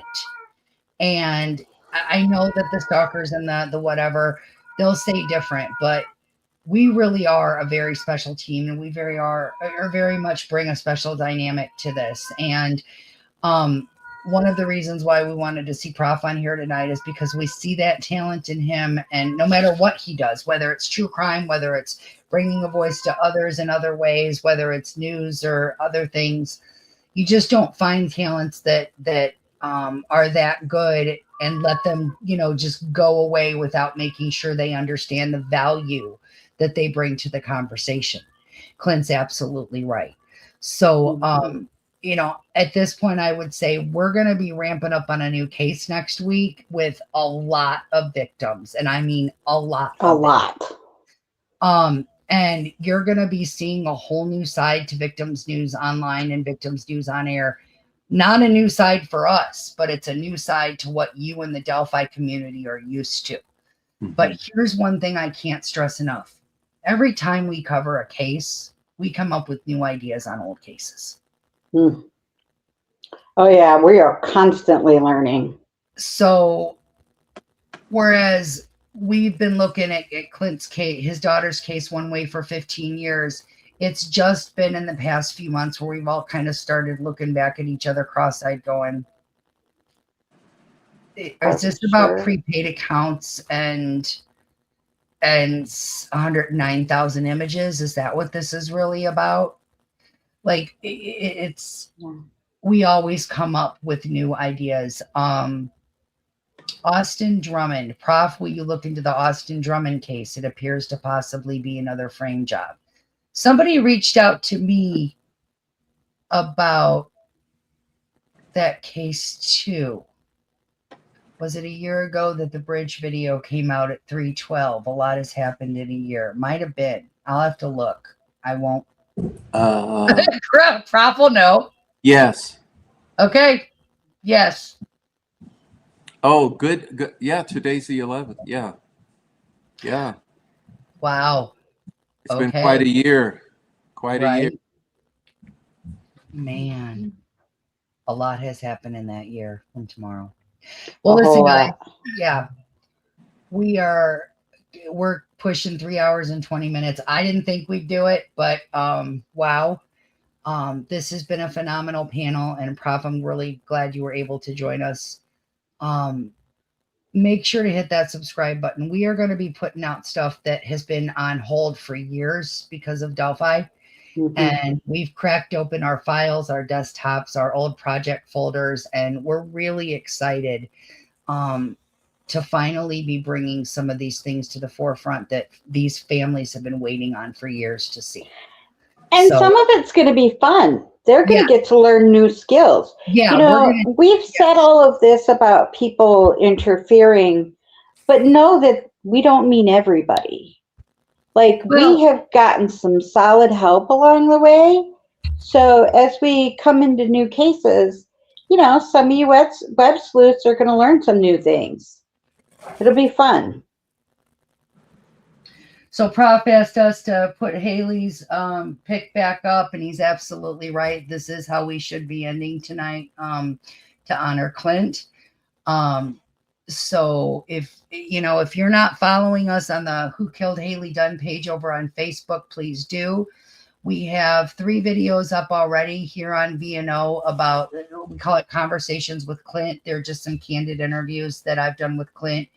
And it'll give you some insight into her case and kind of what some of the issues are in that case. But at any rate, we're pushing 320. I just want to say to everybody, thank you so much. Like, subscribe, share. And if you have questions, don't hesitate to email us, reach out, put them in the comments section. We're finally back to building some, the other half of what we started building 14 years ago. And we just are really excited to be able to do this for these families. So that's kind of where I'm at for the night. And Chris and Prof and Clint, just thank you so much for being here and for doing this and getting the word out. And most importantly, just being willing, be willing to have that authentic conversation, because that's what makes the difference. Mm-hmm. All right. Okay. Yeah, Prof, it's an honor being on here with you, Prof, and I look forward to working with you in the future. And sending all of y'all good vibes and much love. Same here. Likewise, Clint and Christine. All And right. Erica.